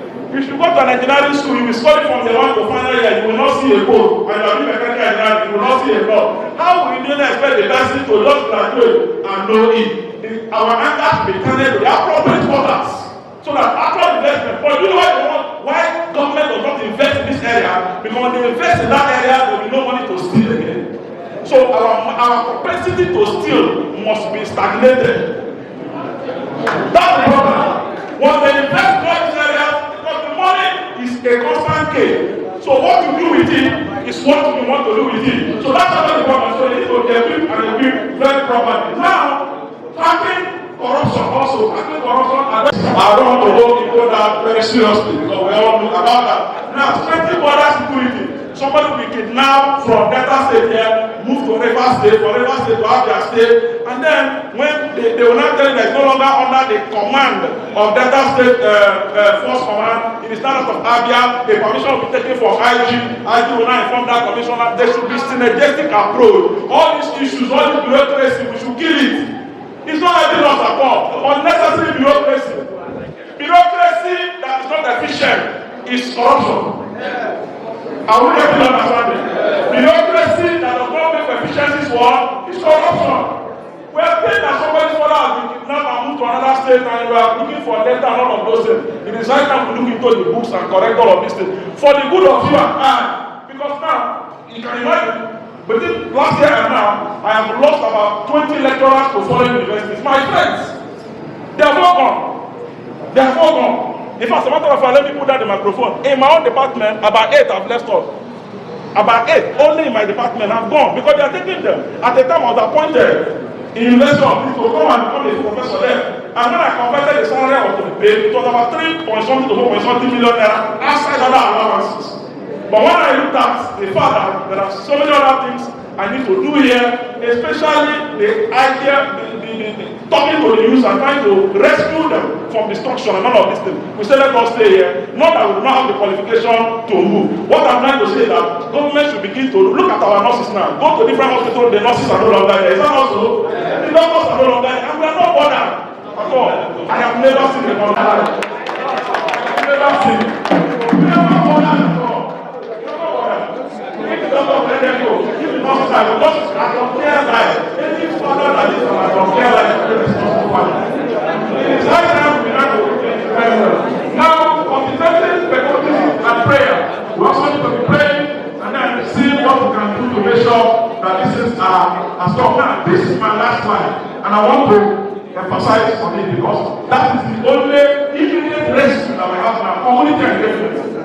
Now, and I want us to look at this one. This is the next thing for today. We have our vigilantes and all of those things. Now, you expect vigilantes, some of them don't have organic income. You expect to buy them by yourself. Go into the bush by yourself. Where your father by yourself and protect you. Exactly. Wow. How many people as a community? That's it. How many people? I don't know you want to talk to. And you want them to protect you. How? See, let me tell you, 0 times 0 is equal to 0. Even 1 times 0 is equal to 0. That is the issue. So, if we must make sure that the vigilantes lend their support, we must as a community, I am proposing one, let the community come together. Combine the name of those who are out of Africa and are not in the community. Those who are out of Africa must compulsory contribute to a cause. And those who are out of Africa must let between 5 and 10,000 naira every month into a cause. When that is done, they buy them from there, they get something from there, they fly their machines from there. You will now see when you motivate the man will do more. There is need for us to boost their morale because this happens to be our last resort in the immediate before the government will give us a long-lasting solution. So please, I want us to go back to our communities after this lecture, and then the elders here should begin to do community meetings. When you come to community meeting, stop discussing those who got pregnant without husband. Leave all those matters are not issues now. Stop discussing those who were established before now they are going to church. Those are not issues now. Let us be discussing security, and security. You gather together and come up with all these things. In fact, as a matter of fact, if we call you to the next contribution, even I don't need there, I will pay times 2 of what I'm expected to pay, and I will pay it upfront.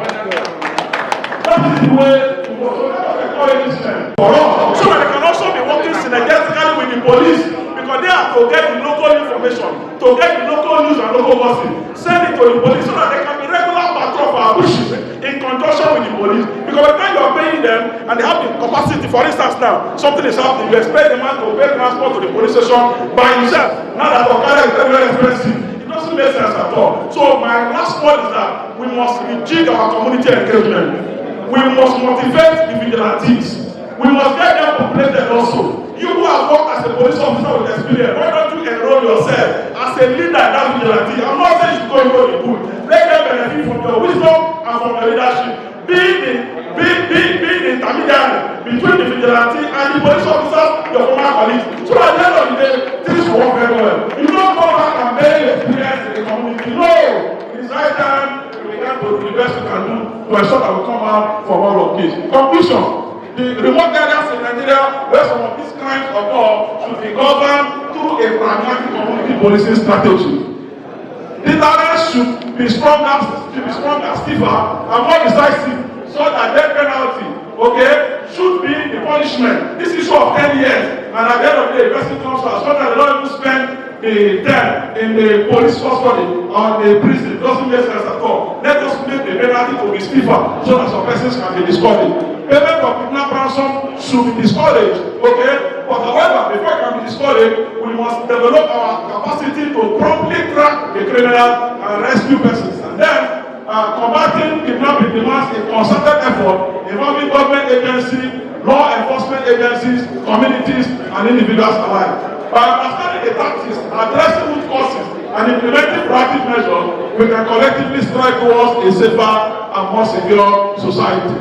Once again, I want to thank you for the privilege given to me to talk to you. Thank you, and God bless you all. Thank you all. Let's celebrate our presentation.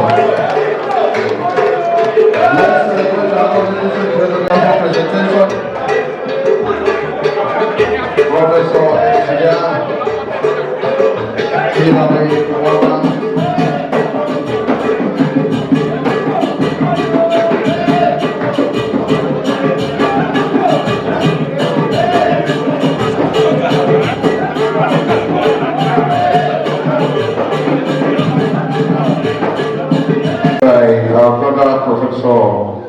Engineer Hilary Wama, the Director of Academic Planning, DESO, Abraka.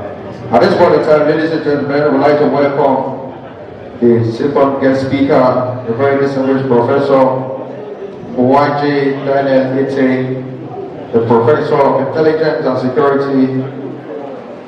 Security Studies, visiting Professor to Nigeria Defense Academy, NDA. So please step forward to give us his keynote lectures. Thank you. I was born in Nigeria close to 60 years ago.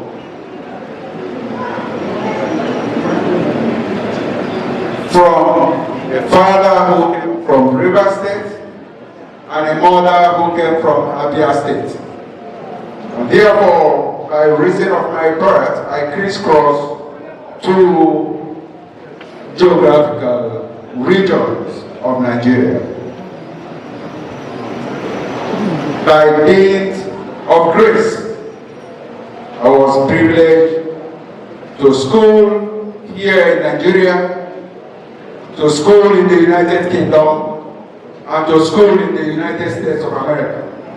And therefore, I can speak authoritatively from these chains of experiences that I've gotten up to this stage. We are in trouble. That is the message. We are in trouble because the entire social system has collapsed. And until we go back to the drawing board, which I assume is the philosophy behind the establishment or the convocation of this program, we will be in deeper problem. I am quite happy that unlike before, when the entire world talks about development, it is becoming obvious that you can't talk about development outside of security. Because what what the world needs today, both at the global level and at the continental level, even at the national level, is just one thing. And once we get security right, I can assure you that all other human socio-economic activities will fall into place. Let me share a little story. I started primary school in 1971, just a year after the Civil War. A lot of people see me and they think I am too young. I am not. I am looking young because I have an unusual grace. I have been schooling for 53 years, and that's quite some time. And I remember growing up in my local village where there are mud houses with bamboo doors, no iron doors, no gates, no nothing. And we use the open lantern, that are powered by kerosene as our source of energy. And you can sleep and wake up in the morning and nothing will happen to you. Nobody will attack you. You are not scared of anything. Apparently, the only fear then used to be the fear of ghosts and witches and wizards. For the snakes, there are experts that handle snake bites. So even when they bite you, the only thing I remember that used to bite me were rats. They will come and scrape the sole of your feet. And in the morning, you'll be feeling a lot of harsh sensation under your feet. I'm giving us this background so that we can juxtapose what was happening in the 70s and in the 80s vis-a-vis what we are facing right now. And if you realize, because I've seen some of the faces who existed that time, including my elders, and I don't know how we sleep, considering the realities of today. And I discovered a few things. I had wanted to talk about kidnapping and the consequences. I'm not going to talk about them anymore because my erudite professor has handled that, and it will amount to unnecessary repetition and to waste our precious time. What I am more interested in is to challenge us. I want to trouble us because we are our problems. I'm going to talk to all the stakeholders here, including myself, so that we can challenge and provoke ourselves so that will force us to go back to the drawing board. I would rather prefer to talk to my lecture instead of delivering it, so that I can save as much time as possible. The question is, how did we get here? What happened? Why are we in the shadows of the valley of death? Just within a period of 30 to 40 years, because what I'm telling you now just happened under 40 years ago. How did we get to this mess?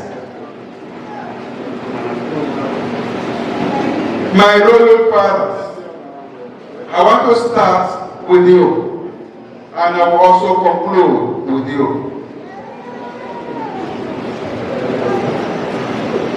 My grandfather was ordained an Anglican reverend in the year 1930. So I grew up from a deeply religious family, spanning generations. But I discovered something, that the African and Nigerian brand of Christianity has destroyed a lot of our deep cultural values. Values that is predicated on the African traditional system of crime and security management, and handing over our responsibilities to that of the Nigerian state, which is exemplified in the law enforcement agencies. And of course, my professor brother have told us that with the challenges that they are facing, we should not be expecting any magic from them. If we sit down and expect the Nigerian police and all other security agencies to help us solve our security problems, we will be living in a fool's paradise. And how do I mean? In the 70s, we had a system in my village where if you insult your mother or insult your uncle, the 8th grade will be there to discipline you. All your mother or your father need to do is to report you to the 8th grade, and you will be severely dealt with. Where are the 8th grades? If you steal, or if you have suspected to have stolen, there was a system under the supervision of our traditional rules. Investigation does not require the type that modern police do. A simple assertion: did you steal or not? If you deny it, this is the symbol of authority. Swear if you stole or not. And the matter is resolved there and then. Where are these institutions? And that's why I blame religion in the form of Christianity, Islam as practiced in Africa and in Nigeria, because they have succeeded in eroding that which we hold supreme and replaced it with something that is fake, because we cannot in true conscience tell ourselves that we are practicing Christianity the way Christ said we should practice. So there is a void between what we are supposed to practice as Christians and what we are doing right now in the name of religion. And therefore, our traditional institutions have a responsibility. Let us not run away from that. Another thing is this: growing up, the spirit of collectivism was supreme. People coming together. If you have a child, the responsibility of training of that child is a communal responsibility. Any adult can correct any child on the road. Any adult is qualified to correct all the children on the road. And probably that's why some of us who would have been deviant, because of the collective, disciplinary mechanism of the African traditional system, was able to beat us into behaving well. And today we stand as role models to talk to people here, all over Nigeria and all over the world. We have to go back to that. The third thing I want to talk, which is also rooted in our traditional values, is the concept of success. Success is defined within the amount of naira and dollars that you have in your bank account now. Growing up, success was never defined that way. Success was defined along the lines of integrity and hard work. Where are those values? My father retired in 1982 as first-class primary school headmaster on a salary of 324 naira. I have that slip with me up until today. And with that, he was able to send us to school and give us education to the level where we took off from there, and today we are educating our own children. And with that little 324 naira, my father was celebrated as an elite in the community, and even those who were richer than him in terms of naira and dollars respected him, not on the basis of what he had in his pocket, but on the basis of integrity and hard work and what he can give to our community. Where are those values? Let me share an experience with us, because all of these things are the solution. That's why I am starting from it. I was talking in a conference like this, organized in Delta State like this, and a pastor man, an Anglican pastor, shared a shocking experience I want to share with us. That a woman, I won't mention the name of the place so that I don't impugn the integrity of the people, brought a child to him to mentor. And along the line, our children, the ones we call Yahoo boys, asked the boy to do some ritual. And one of the rituals happens to be that the child must sleep with his mother. It happened in Delta State here. So the boy became so scared and ran to the reverend gentleman to say, this is what these people are telling me. And that he told his own mother, and the mother asked him, that why are you so scared? What is the big deal about it? If that is what they ask you to do, I'm ready to do that with you. The boss man in Delta State. I am telling us all of these things because whatever solution we are going to be providing here will be community based, and if it is not rooted in our culture and values, we'll be floating on water. And that's the problem with the Nigerian society.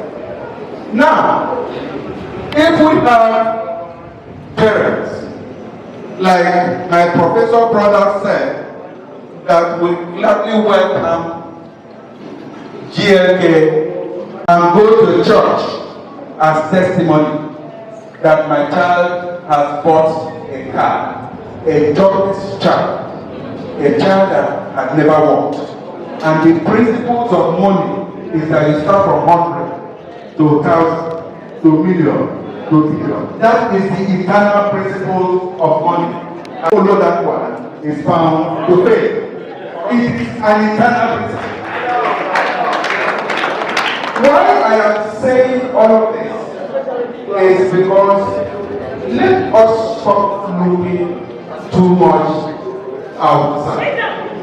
I wanted to talk about the killer and kidnapping.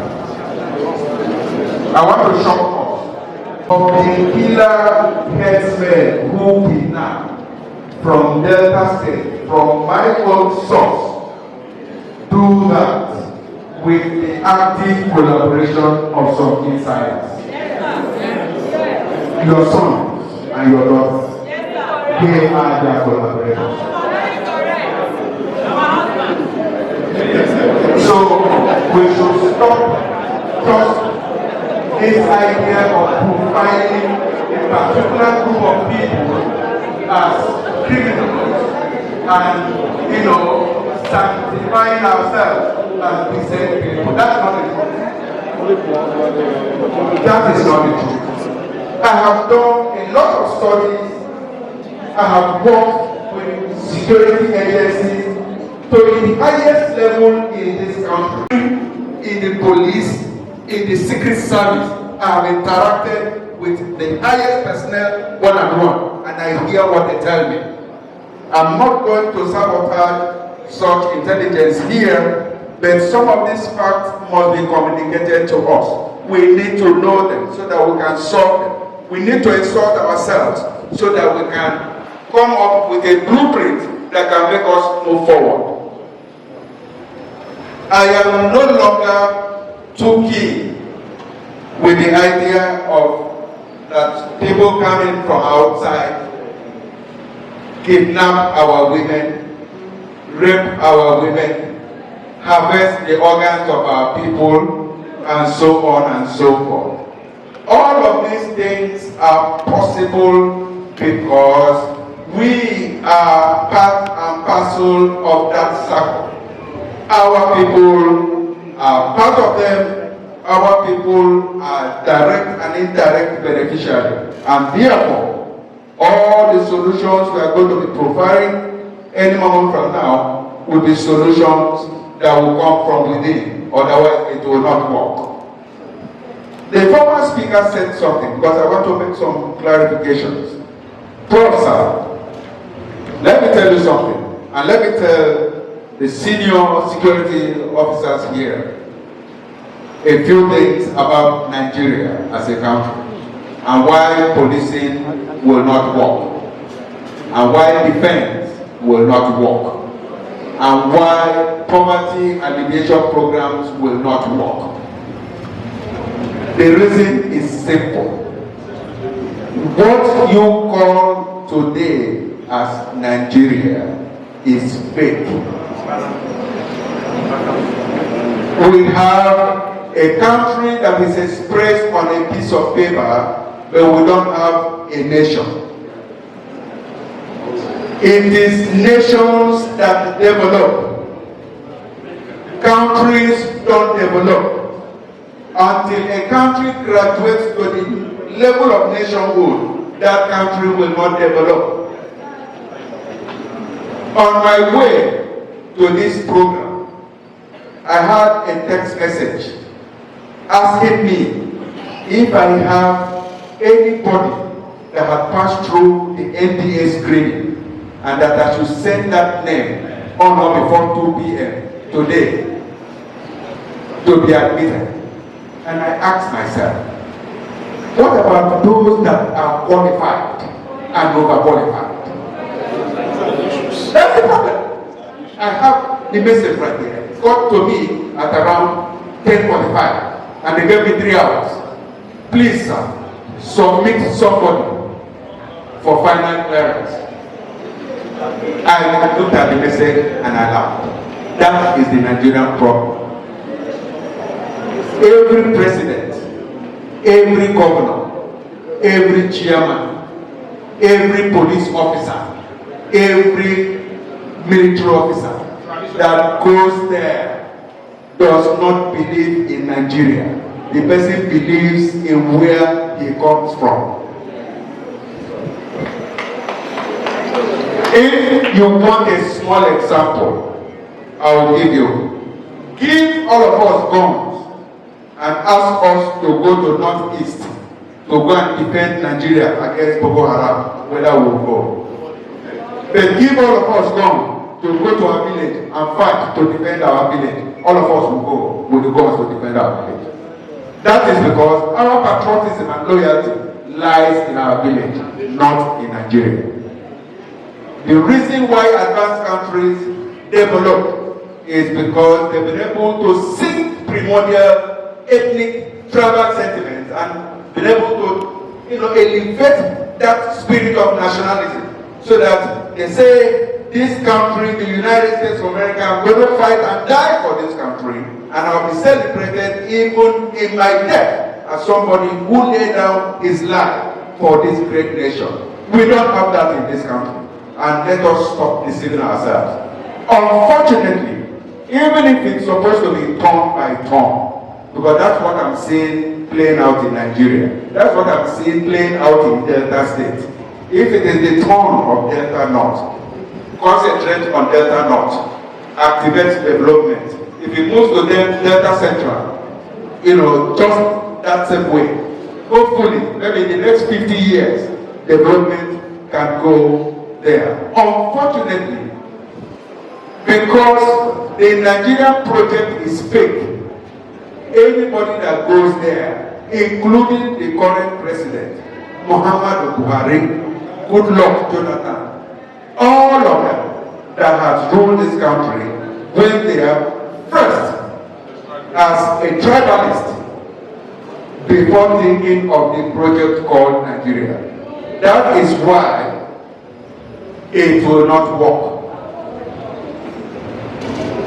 So when we talk about kidnapping, all the problems we have encountered that my professor friend had talked about, the killer headsmen here that are all around us, who are operating with the active involvement of our brothers and sisters we have to begin to look at how we can comprehensively solve our problems based on the originality of how Africans solve their problems. And that's where I'm also coming back to our traditional rulers. I will go to the government.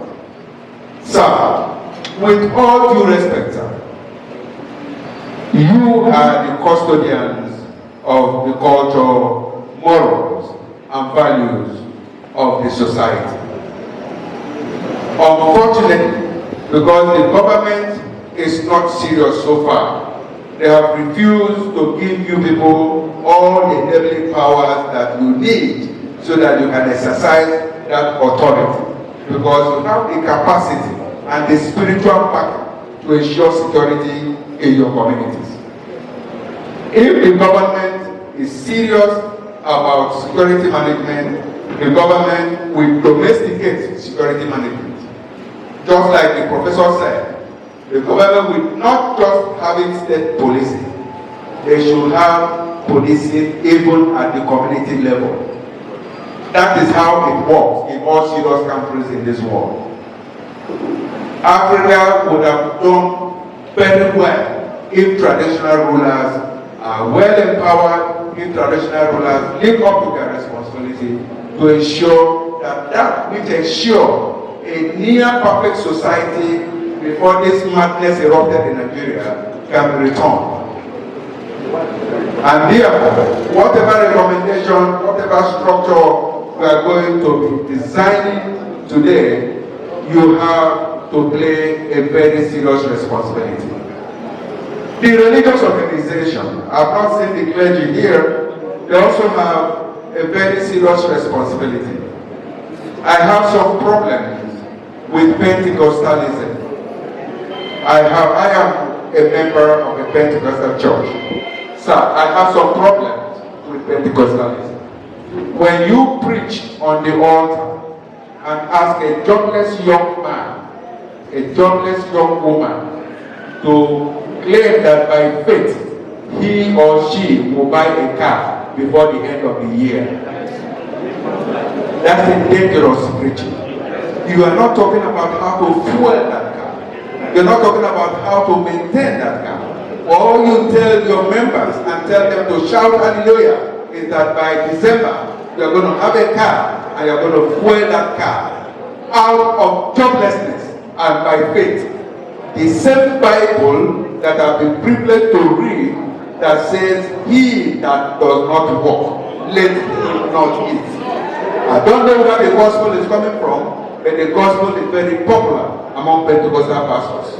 So they are part of the problem. I may not be able to speak authoritatively about Islam, but I want to also believe that Islam has a role in trying to mellow down on the gospel of instant wealth and rather bring the gospel of dignity of labor, hard work, and patriotism.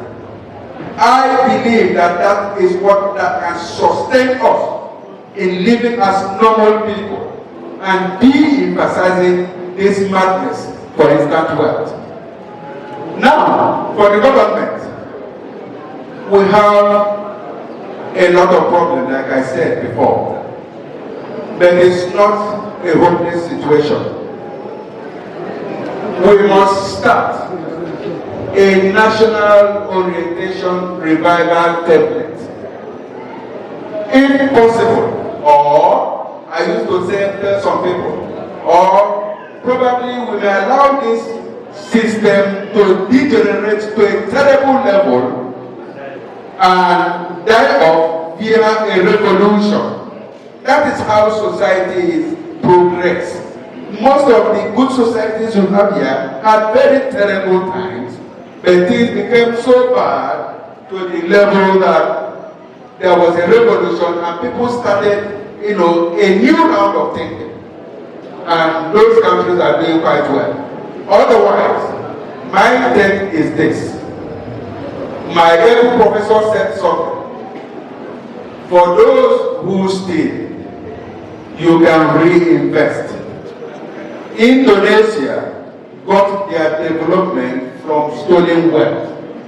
All that the politicians stole in Indonesia, they reinvested into Indonesia, and they are doing quite well. You know. Then, in terms of intelligence management, which of course is my area, but permit me to say this. The greatest form of intelligence is human intelligence. And that intelligence works within a patriotic system, a system that believes that we must work together for the collective will and good of the populace. And therefore, human intelligence must be community-based, must be respected, must be built on mutual trust between the community people and the law enforcement agencies. Unfortunately, so far, there is a lacuna between those who generate actual human intelligence and those who enforce law.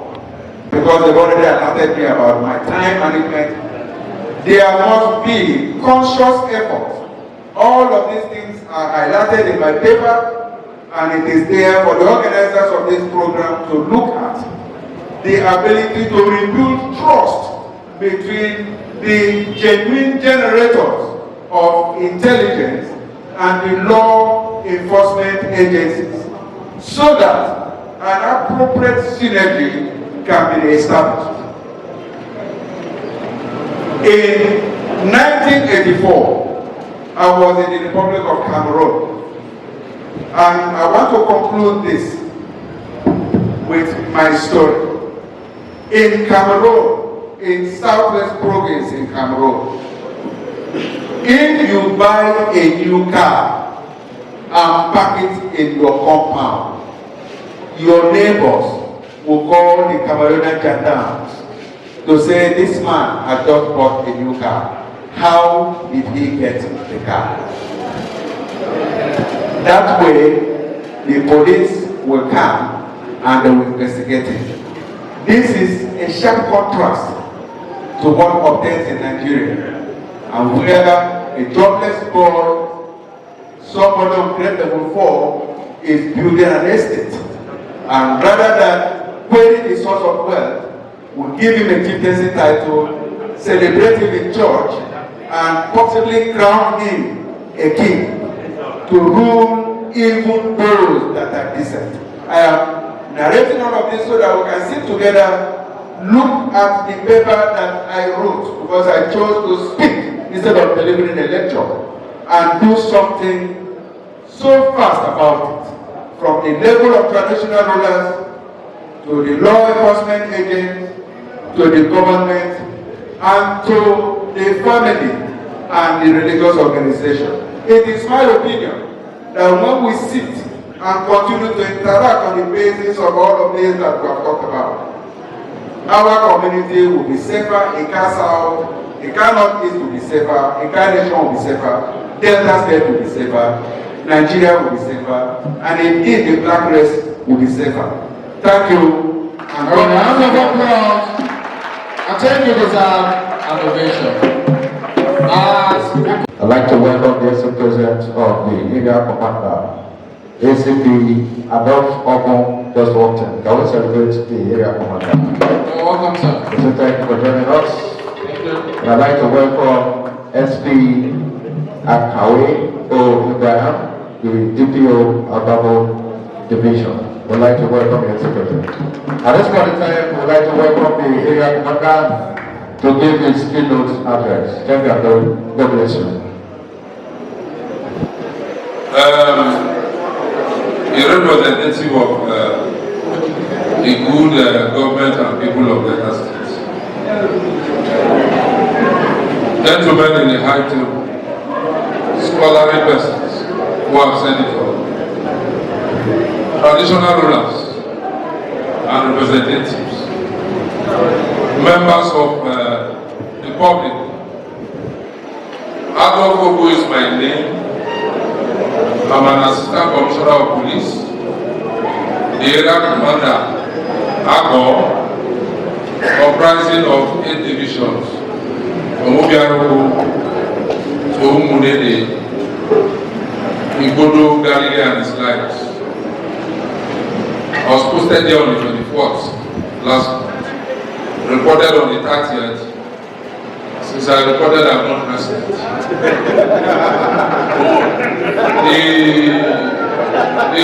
the good governance engagement kept us, and we were able to keep the youth out of our public way, and we enjoyed peace. We were ascertained that the vigilante rules of engagement needs to be carried out to the latter. As I speak, community engagement, just like the prof said, continuous engagement, resilience must be continuous. We speak to the people. Our agencies have failed us. Family has failed. The church has failed. The religious institutions have failed. That is why we are where we are as a nation. People are no longer speaking truth. The people who cause the security scare, they live with you. They are not far. It's only a thief in the house that will begin to call the thieves from outside. Come, there are goodies for us to enjoy. So from the time you begin to speak truth, you begin to believe in us. I do not expect you to tell subordinates your intelligence, if your intelligence is subordinate. If your intelligence comes to me, and you are able to manage yourself as a disclosure of the intelligence report, we'll go a better way to ensure that we reduce crime to its barest minimum.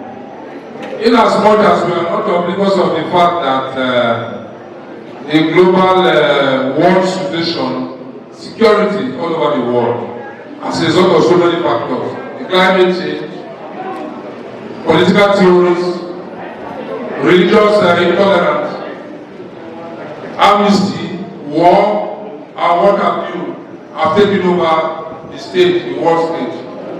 But we can on our own begin to go localized. As the lead agency, we cannot do it alone. We need your support. Everybody must be brought on the front corner. I am Wale. I'm of Wale extraction in Delta State. I understand the culture. I understand our way of life from the Delta North. All of us have our own way of life. It's the same thing. Same religion, same people, same way of life. I do not see reason why we should begin to have a cushion if we speak truth to ourselves. Just like the professor has said, institutions have failed. Professor, I'm happy to tell you that I was once a student at the Nigerian Defense Academy. I have a master's in defense and strategic studies. From that school, Professor Alabi Mija, 10 of blessed memory, was my supervisor from Isoko land there. So, just as he has said, there are things I cannot divulge here for security reasons. I don't want to talk too much so that I don't incur the wrath of, you know it. What I will advise, my numbers are available. I am the supervisors of the DPOs.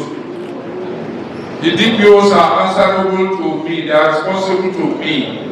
If you call the DPOs for any security breach, they are unable to answer you, please call me. I'm in that school of thought where I believe that a waterman watches in vain except the Lord God watches the city. Psalm 127. That has always been my guiding principle. All of us should come on board. Let's partner together. The woman who responds on the street is key. The woman who says mama put is key. If they are able to believe in us, we will release this to its barest minimum. Nothing is beyond us. I come to think of it. The vigilante have done a very good job. I'm just coming from Abako, where I did engagement with the people. I told Abako people, I didn't know I was going to come here as area commander. but I had the opportunity of looking into the new media. And I saw the vigilante and the police complementing their effort, doing a very good job. How they went into the bush, how they were able to do this, how they were able to calm situation. I saw it and I know that one day I'm going to come and meet these people live. God bless you all. I cannot do it alone. Let's partner together because security contains all spheres of human endeavor. Just as the prof said, our family has failed. Only 2 weeks I stayed here. A 19-year-old boy is buying a GLK. 19 years. I was at the University of Ibadan, struggling to make out a living. I barely left that university at 24. By 19, they started driving GLK. Father a teacher, mother a peasant. I started building mansion. You are cutting the life of the child. You are not doing the child anything. What the child would have lived to 60 and 70 years will be cut short, step by step. He who walks and runs will fall. But if you walk gradually, you will not fall. Thank you all and God bless.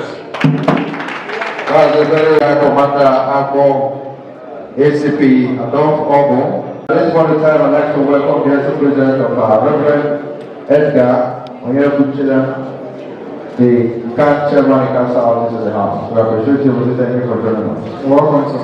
At this point in time, ladies and gentlemen, I'd like to welcome Big Daddy, Chief Dr. Philip Okwada, representing His Royal Majesty for his good message.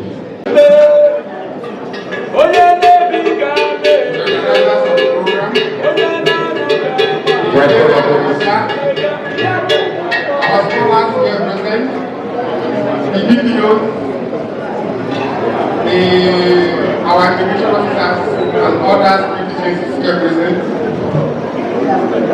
representatives of our national class, representatives of our valuable honorary card, and our vigilantes that are here present, ladies and gentlemen. Mine is just a goodwill message from His Royal Majesty, the Den of Agbo Kingdom. He has sent me to wish you well and to reassure you of his maximum support for what you are doing today, and also maximum support to all the security agencies here present, to our vigilantes and the entire members of our community that are really conscious of protecting our people. As you know, even before now, the day of Agbo is always in the forefront when it comes to security of our people. Not only the security is not only concerned with the security of Agbo, it's also concerned with the security of the entire Ika, Delta State, and in fact, the entire country, Nigeria. Even before he assumed the position of the Secretary General of Southern traditional rulers in the country, he has always taken proactive steps to ensure that our communities are safe. The vigilantes that are here today will bear me witness that His Royal Majesty has always been in constant discussion with our security agencies, with the vigilantes, with our security agencies, and with the 52 communities that we have in Agbo. Always in touch and constantly discussing security matters with all our village heads. Because His Royal Majesty believes so much that the problem of security begins with us as a people. Not just relying on the security agencies, but also relying on ourselves. Because the problem we have with security in Agbo, in Ika, and in the country arose mainly from the indigenous, the inhabitants of the various villages. In Akko, for example, I have been a victim of the effect of kidnapping. In fact, twice I've been a victim, and I have stayed in the forest for days, for weeks, as a victim. And you will agree with me that those issues did not come up. But with the information they got from my environment, from my neighborhood, because no stranger will come and kidnap you without getting adequate information, adequate profile of who you are and your movements, how they can track you, and what they can do with you. The methodology is usually of kidnapping you comes mainly from those around you. And I must tell you that on these occasions, twice I have said my last prayers. Twice I've been kidnapped, and twice I've said my last prayers. My prayer is not to say the last prayer again. And in other words, my prayer is not to go to the kidnappers then again the third time. To summarize what I want to say, I really want to appeal to our people, appeal to the security agencies to take information from our people in confidence. Because the fear some of them are having is releasing information to security agencies and those information getting back to the kidnappers. And those persons who release those information eventually become victims again of kidnapping. So once again, His Royal Majesty wishes you well. His Royal Majesty also wishes that this discussion should not end today, and that this discussion should be on a continuous process, and the implementation too should also be followed up and should be on continuous basis. Once again, thank you very much and God bless. Thank you. That's a very wonderful presentation by Dr. Philip Ugoda, representing His Royal Majesty the King of Abokebo. At this point in time, ladies and gentlemen, I think that is what we can have at the moment. We are going to entertain questions and answers.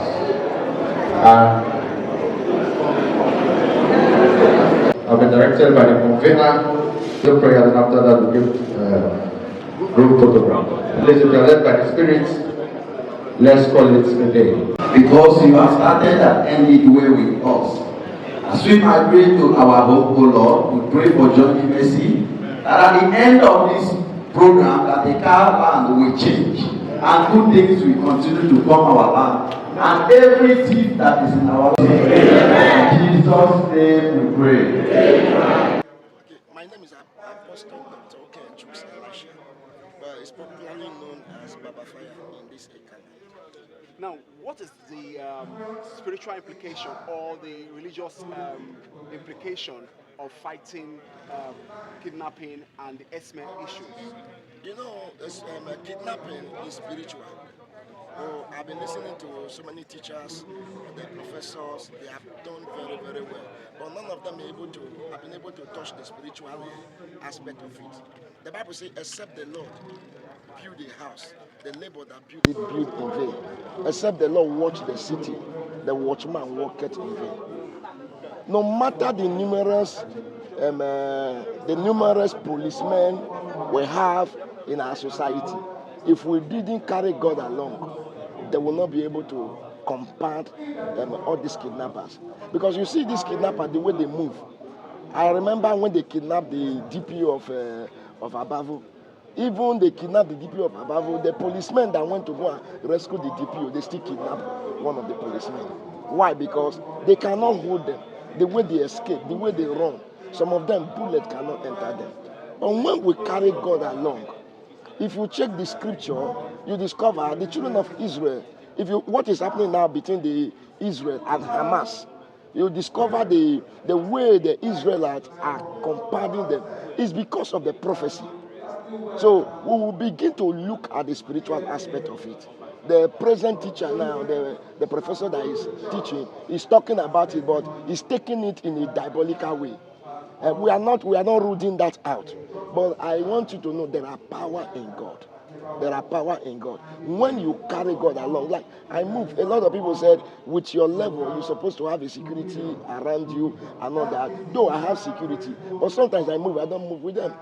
Because except the Lord watch the city, the watchman that walketh watch in vain. If I want to move, I hand over my journey to God. So I am imploring that we should recognize the place of God in anything we do. And that is one of the reasons why Nigeria is still going through what we are going through. The politicians, they are ruling, they are not consulting the spiritual men. If you check men of God, we have prophets in this land, in Nigeria, that if they close their eyes to pray, God can reveal things to them. Several times by the special grace of God, it's not by boasting. God has given me a prophecy in a car land that come to pass. So many. But these people, they think they can do it alone. Until Nigeria able to know that God is the only source of help, Nigeria will remain in one level. Thank you. Thank you, sir. Dr. Wama, sir. Yeah. Let's meet you, sir. Okay. Now, Chief Joseph Enuma, the Abulede chair of Ancient Abo Kingdom. Okay. Dr. Alwasa, I hope we the Security Summit on the menace of kidnappers, herdsmen in the land, a strategic way forward. Key home going concerning this program and the way forward in home for a land in terms of kidnapping and insecurity. The program is a laudable one, it's commendable. You see, like I know in Orokwe, I'm married from Orokwe. You see, every month, each house, each building pays some particular amount, which they add for security outfit, where they are supposed to be vigilante. So which I think should be implemented in this same area. If that is done, I think it will help us go a long way in helping work the security man. Okay, thank you very much, Dr. Emeka, sir.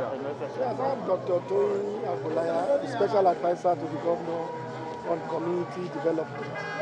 Okay, so we just had a one-day summit on the menace of kidnapping, herdsmen in the land, a strategic way forward. What advice can you give based on your opinion on insecurity and the way forward for the people? Well, I thank God for this seminar because the seminar came at the right time. And I also want to thank the governor of Delta State, Right Honorable Sheriff Oborowori, for a marvelous job he's doing concerning security in the whole state. The way forward is this: we will try as much as possible as a government to see that empowerment and employment is provided for the people. Because the Bible says the idle's mind is the devil's workshop. If the youth that are involved in this crime are empowered and employed, crime will reduce. I also beg them, let there be peace in the communities. And if there is the peace, development will definitely come to the community. No development will come in a situation where it's not peaceful. So let us work with the governor of Delta State, let us work with the government so that peace will return and development will come. So this seminar is really on time. And the menace of kidnapping, like I said there, it's not only to Ika, it's to all Delta State. And I thank God we are working towards it as a governor to put a drastic end to it. All right. Thank you very much, sir, for your time. My name is Engineer Professor Hilary Doma Owama. By God's privilege, the Director of Academic Plan at Delta State University, Abraka. All right, thank you very much, sir. So you are one of the keynote speakers in this one-day security summit termed the menace of kidnappers and herdsmen in a land, the strategic way forward. So from your own opinion, what do you think is the way forward in solving the issue of insecurity in a land and Nigeria at large? Yes, first and foremost, like I said, we must look at the factors fueling this insecurity. And one of the factors is poverty. People are very hungry. And everyone needs food. Everyone needs a good life. So I think that solving the problem will begin from Nigeria moving from a consumer society to a producing society. such that employment can be there for the youth. And then, but outside of that, we also need to massively invest in security infrastructure. Okay, the police need to be strengthened. More police officers need to be employed. Surveillance equipment need to be bought. And then we need to ensure that the police is also well motivated. But above all, because these are long-term solutions, we need to look at also the short-term solution. So in the short term, I think what we need is that we need to go local. The vigilantes have been helping a lot, but many a time you see them, they're unable to buy bullets, they're unable to fuel their machines, they're always looking very hungry. The stipends don't come regularly, so we need to come together as a community to establish a fund at local level and then contribute into the fund as much as we can regularly to ensure that these persons who are helping to protect us while we are sleeping, while we are moving on the road, that they have some monthly entitlements, that they have what it takes to run their offices, so that at the end of the day, they will be motivated to do their best. So that is in the short term, because these herdsmen can be driven away from the bush. But you and I cannot do that.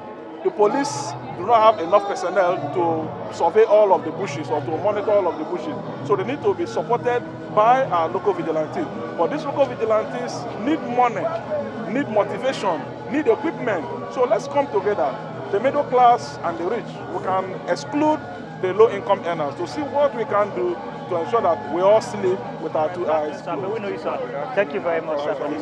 Daniel Inte, a professor of intelligence and security studies and a visiting professor of intelligence and security studies, Nigerian Defense Academy. All right, you're welcome, sir. So you are one of the keynote speakers in this one-day security summit.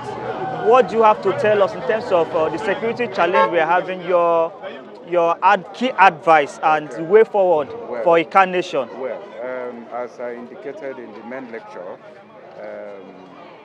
we have a situation at hand, like I said, from the menace of kidnappers and killer headsmen. I am particular about differentiating, the normal headsmen from the killer headsmen. Right. And having said that, I did also add that for even foreign headsmen to come and kill us, we will have local collaborators who are our sons and daughters here. And in my presentation, which is indicated in the document, there are, 3 stages, to be implemented so that we can cope this challenge, as it were. We have the short-term measures, which has to do with immediate community-based security network that will be based on collective, community intelligence management that will enable community members to liaise with, law enforcement agencies, of course. And for the traditional rulers, like I said, they have to assert their role. And of course, at that point, the government should try as much as possible to empower them to ensure that they take their rightful places. I did also say, as part of the middle term, engagement, is to revert back and try to rejuvenate, those old-time values, our cultural values, that promote hard work, and denounces the syndrome of get-rich-quick syndrome and all of those stuff. That way, we will have a generation that will de-emphasize materialism and will believe in cooperation instead of competition. And we have some long-term measures, and I did mention when I was answering the last question that there are biological means, even as we speak right now, and I indicated in the document that's submitted to the organizers, where we can biologically deter these herdsmen from accessing our farms, and that can be done by planting some crops, which will take some time to germinate, to fence off all of these herdsmen, because these crops are capable of driving away all these marauding cows. But like I said, we must, first and foremost, try to purge our mindsets. We must have a generation that will appreciate the value of what is right as against what obtains today. If we collectively do that, and with the appropriate support from government, I can tell you, and not forgetting the role of the family, like I said in my lectures. Our mothers have a lot of responsibility. We have to, rather than encourage our kids to go all out, to go get money, they're able to imbibe into our kids the value of hard work and the dignity of labor, so that we can operate a society that will be security free, because all of these things, like I said, emanate from the head. Development, security, and value system is from the head. Once we're able to purge our minds and begin to think progressively and remove those things that work against the collective interest of our society, our security will be improved and we'll have a much more safer society. Thank you very much, sir. All right, thank you very much. Your name and your role in this program. Good afternoon, my brother. I thank you. I'm Comrade Christopher Ogbonaya. I'm one of the committee members in this security summit, and also I'm a vigilante chairman in Uromi Junction, precisely back of Agbotech unit. All right, thank you very much. Looking at what we have today is a one-day security summit on the menace of killer herdsmen, kidnappers in a land, the strategic way forward. In what way has your unit, your security unit, contributed to the guidance of lives and properties in Uromi Junction units? And what is your challenge and what advice do you have for the people and for the government? Thank you, boss. Actually, if you see security challenges is a serious matter, it's not it's something of individual, it's something of a united effort. And as you can see in my area, Uromi Junction, we have tried our best as a local security to combat all these herdsmen, all these boys that carry the wheelbarrows, all these Hausa people and others, a lot. You can see that if you look at Agbo as a whole, you see that sometimes you see that there's no much challenges coming towards our area as Uromi Junction, because the security vigilantes are serious working. We are trying our best to combat all these local crimes in our area, so that the people will be able to go to their market with or they sleep with their eye closed. And the challenge, second point you ask is the challenges we are facing. The challenges we are facing there is we don't have support from the government. Precisely the local government, we don't have support. Even our leaders, they don't support us in areas of arms, in the areas of mobility. And you see that in that area, we, the local vigilantes, we are family people. We use our money to fund ourselves in this local community level. So we are pleading for the government, from the start, from the honorable, from the local government to the state house, to assist us in mobility and arms, so that we can be able to extend our security to the other parts of the villages, our neighbors' villages, because sometimes they may call you in the night that they have challenges in their house. If you don't have mobility, you cannot go there. And you see that sometimes these armed robbers, these criminals, they have more sophisticated arms than we. We carry them guns and sticks and all those cutlass. Someone that carry like AK-47, somebody that carry like pump action, if you don't have pump action, you cannot go to challenge them. It is the challenges that we are facing in our area. That's why we are calling the government to assist us. If we can be able to have something like a pump action machine that we can use to patrol, at least when they call us in such a time, like a late hour, that we can be able to reach to those local places. All right. Thank you very much, sir. Thank you very much. It's nice meeting you, sir. I'm very grateful, sir. All right, sir. My name is Comrade Engineer Emmanuel Moma Chukwuka. Okay, tell us why you decide to organize a summit like this for security reasons. Yes, why I decided to organize this summit. One is to create sensitization, create enlightenment, and create strategic planning and method or ways whereby we can be able to solve these insecurity challenges in our communities in Ekaland. Because it is already a cause for concern. It's a national disaster. It's already a cause of concern. A concern that everybody needs to be talking to ourselves. And like you said, like you heard the guest speaker said, that these insecurity challenges is bordered on production. The farmers are no longer ready to go to farm, and they are in a challenging time. So one of the major reasons why organizing Security Summit, one, is to bring in resource persons with tax paying, to bring in professors that have spoken to us on the action plan. And I'm happy that today the special advisor to the governor on community development has whispered to my ear that this thing will be duplicated in other local governments. Aside that, he's going to talk to the governor about it. So the essence of this is to make sure that we start talking to our stakeholders, start engaging our people, start engaging all concerned, the security and parents, engaging youths, engaging community leaders, engaging traditional rulers, engaging government personnel to see how we can begin to bring out strategic ways to manage insecurity. For instance, like I said, now if it is not out of place for Abavo to do a statistical database that will be able to make us know those that are in our community. So that when we know those that are in our community, we begin to improve on intelligence and intelligent gathering. Begin to improve on activities that will encourage implementation plan. A lot of suggestions have been given.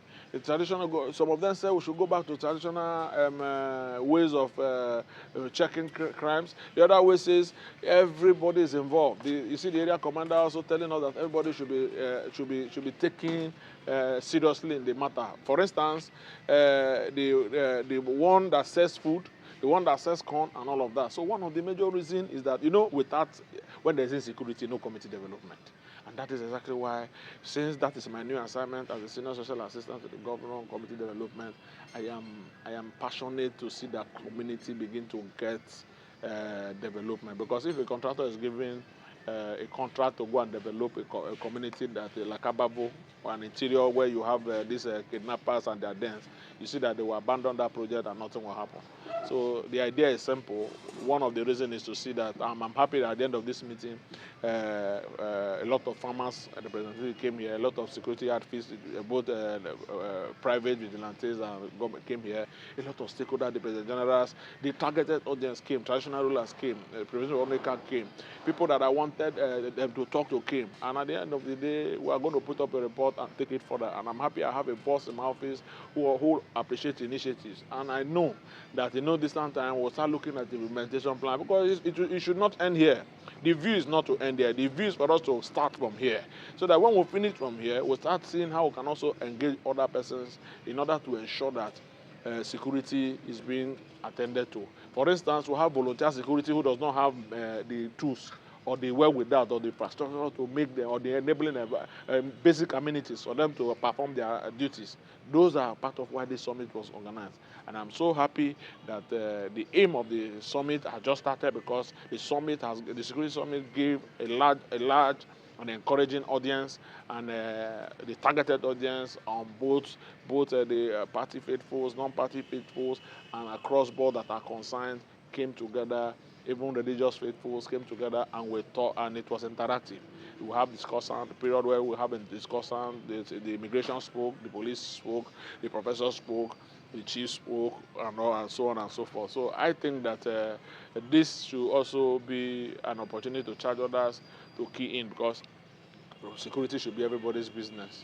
When you see something, you say something, because if the environment has peace, if the environment has security, before you know it, the development will start being sustainable, and it will no longer be a wave or shake. Thank you.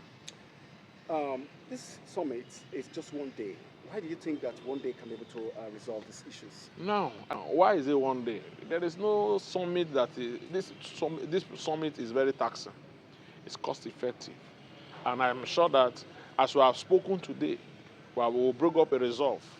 Today, a day is not enough. We're going to look at phase 2. We're going to look at phase 3. But before we get to phase 2, a report must have come up where we must have taken the action plan to the appropriate quarter, where we'll now start seeing the need for us to start getting results.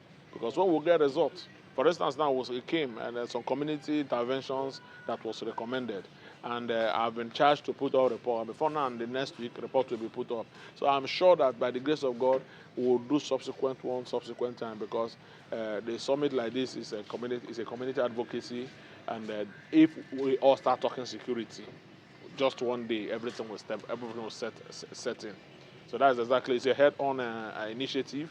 A day may not be enough, but let's today be like a red letter day when the event has not been set aside. Others have been doing their own. The local government chairman have been doing their own. The security agencies have been doing their own. But this summit that we did today is more or less creating awareness, creating sensitization that the government mean well to ensure peace and security for community development across Delta State. So what is your aspiration for this summit? Yeah, my aspiration, I'm positive. My aspiration is that to make sure that at the end of the day we solve insecurity in the Greeks, in the grassroots. That's my aspiration. And I'm passionate about it because there is no development that can strive without peace and security. Robert Cabell once said, the workbench of any economic growth in every society is bordered on peace and security. And we are aware, some of us living in the urban are thinking that all is well. Those that live in the rural areas, like the Dumesa, the Abavo interior, the Alishime, the Otolopo, the Emoho inside, and all of that, are not finding it funny. And if I can secure myself, or if I can be smart, or God can help me, what of those that God cannot help? Or those that, because everything is not about, it shall be well with you, God will preserve you. We'll say, heaven help those also who help themselves. And one of the areas that we can help ourselves is to begin to create awareness. Because today, the summit gave a lot of orientation, gave a lot of enlightenment, gave a lot of solution. And I'm sure that those that came went home with hope that yes, security challenges will be solved once and for all. And it's not just immediately. It's going to be in phases. Thank you very much. Your name again, please? Yeah, my name is Comrade Engineer Emmanuel Momachuks, Senior Special Assistant to the Governor of Delta State on Community Development.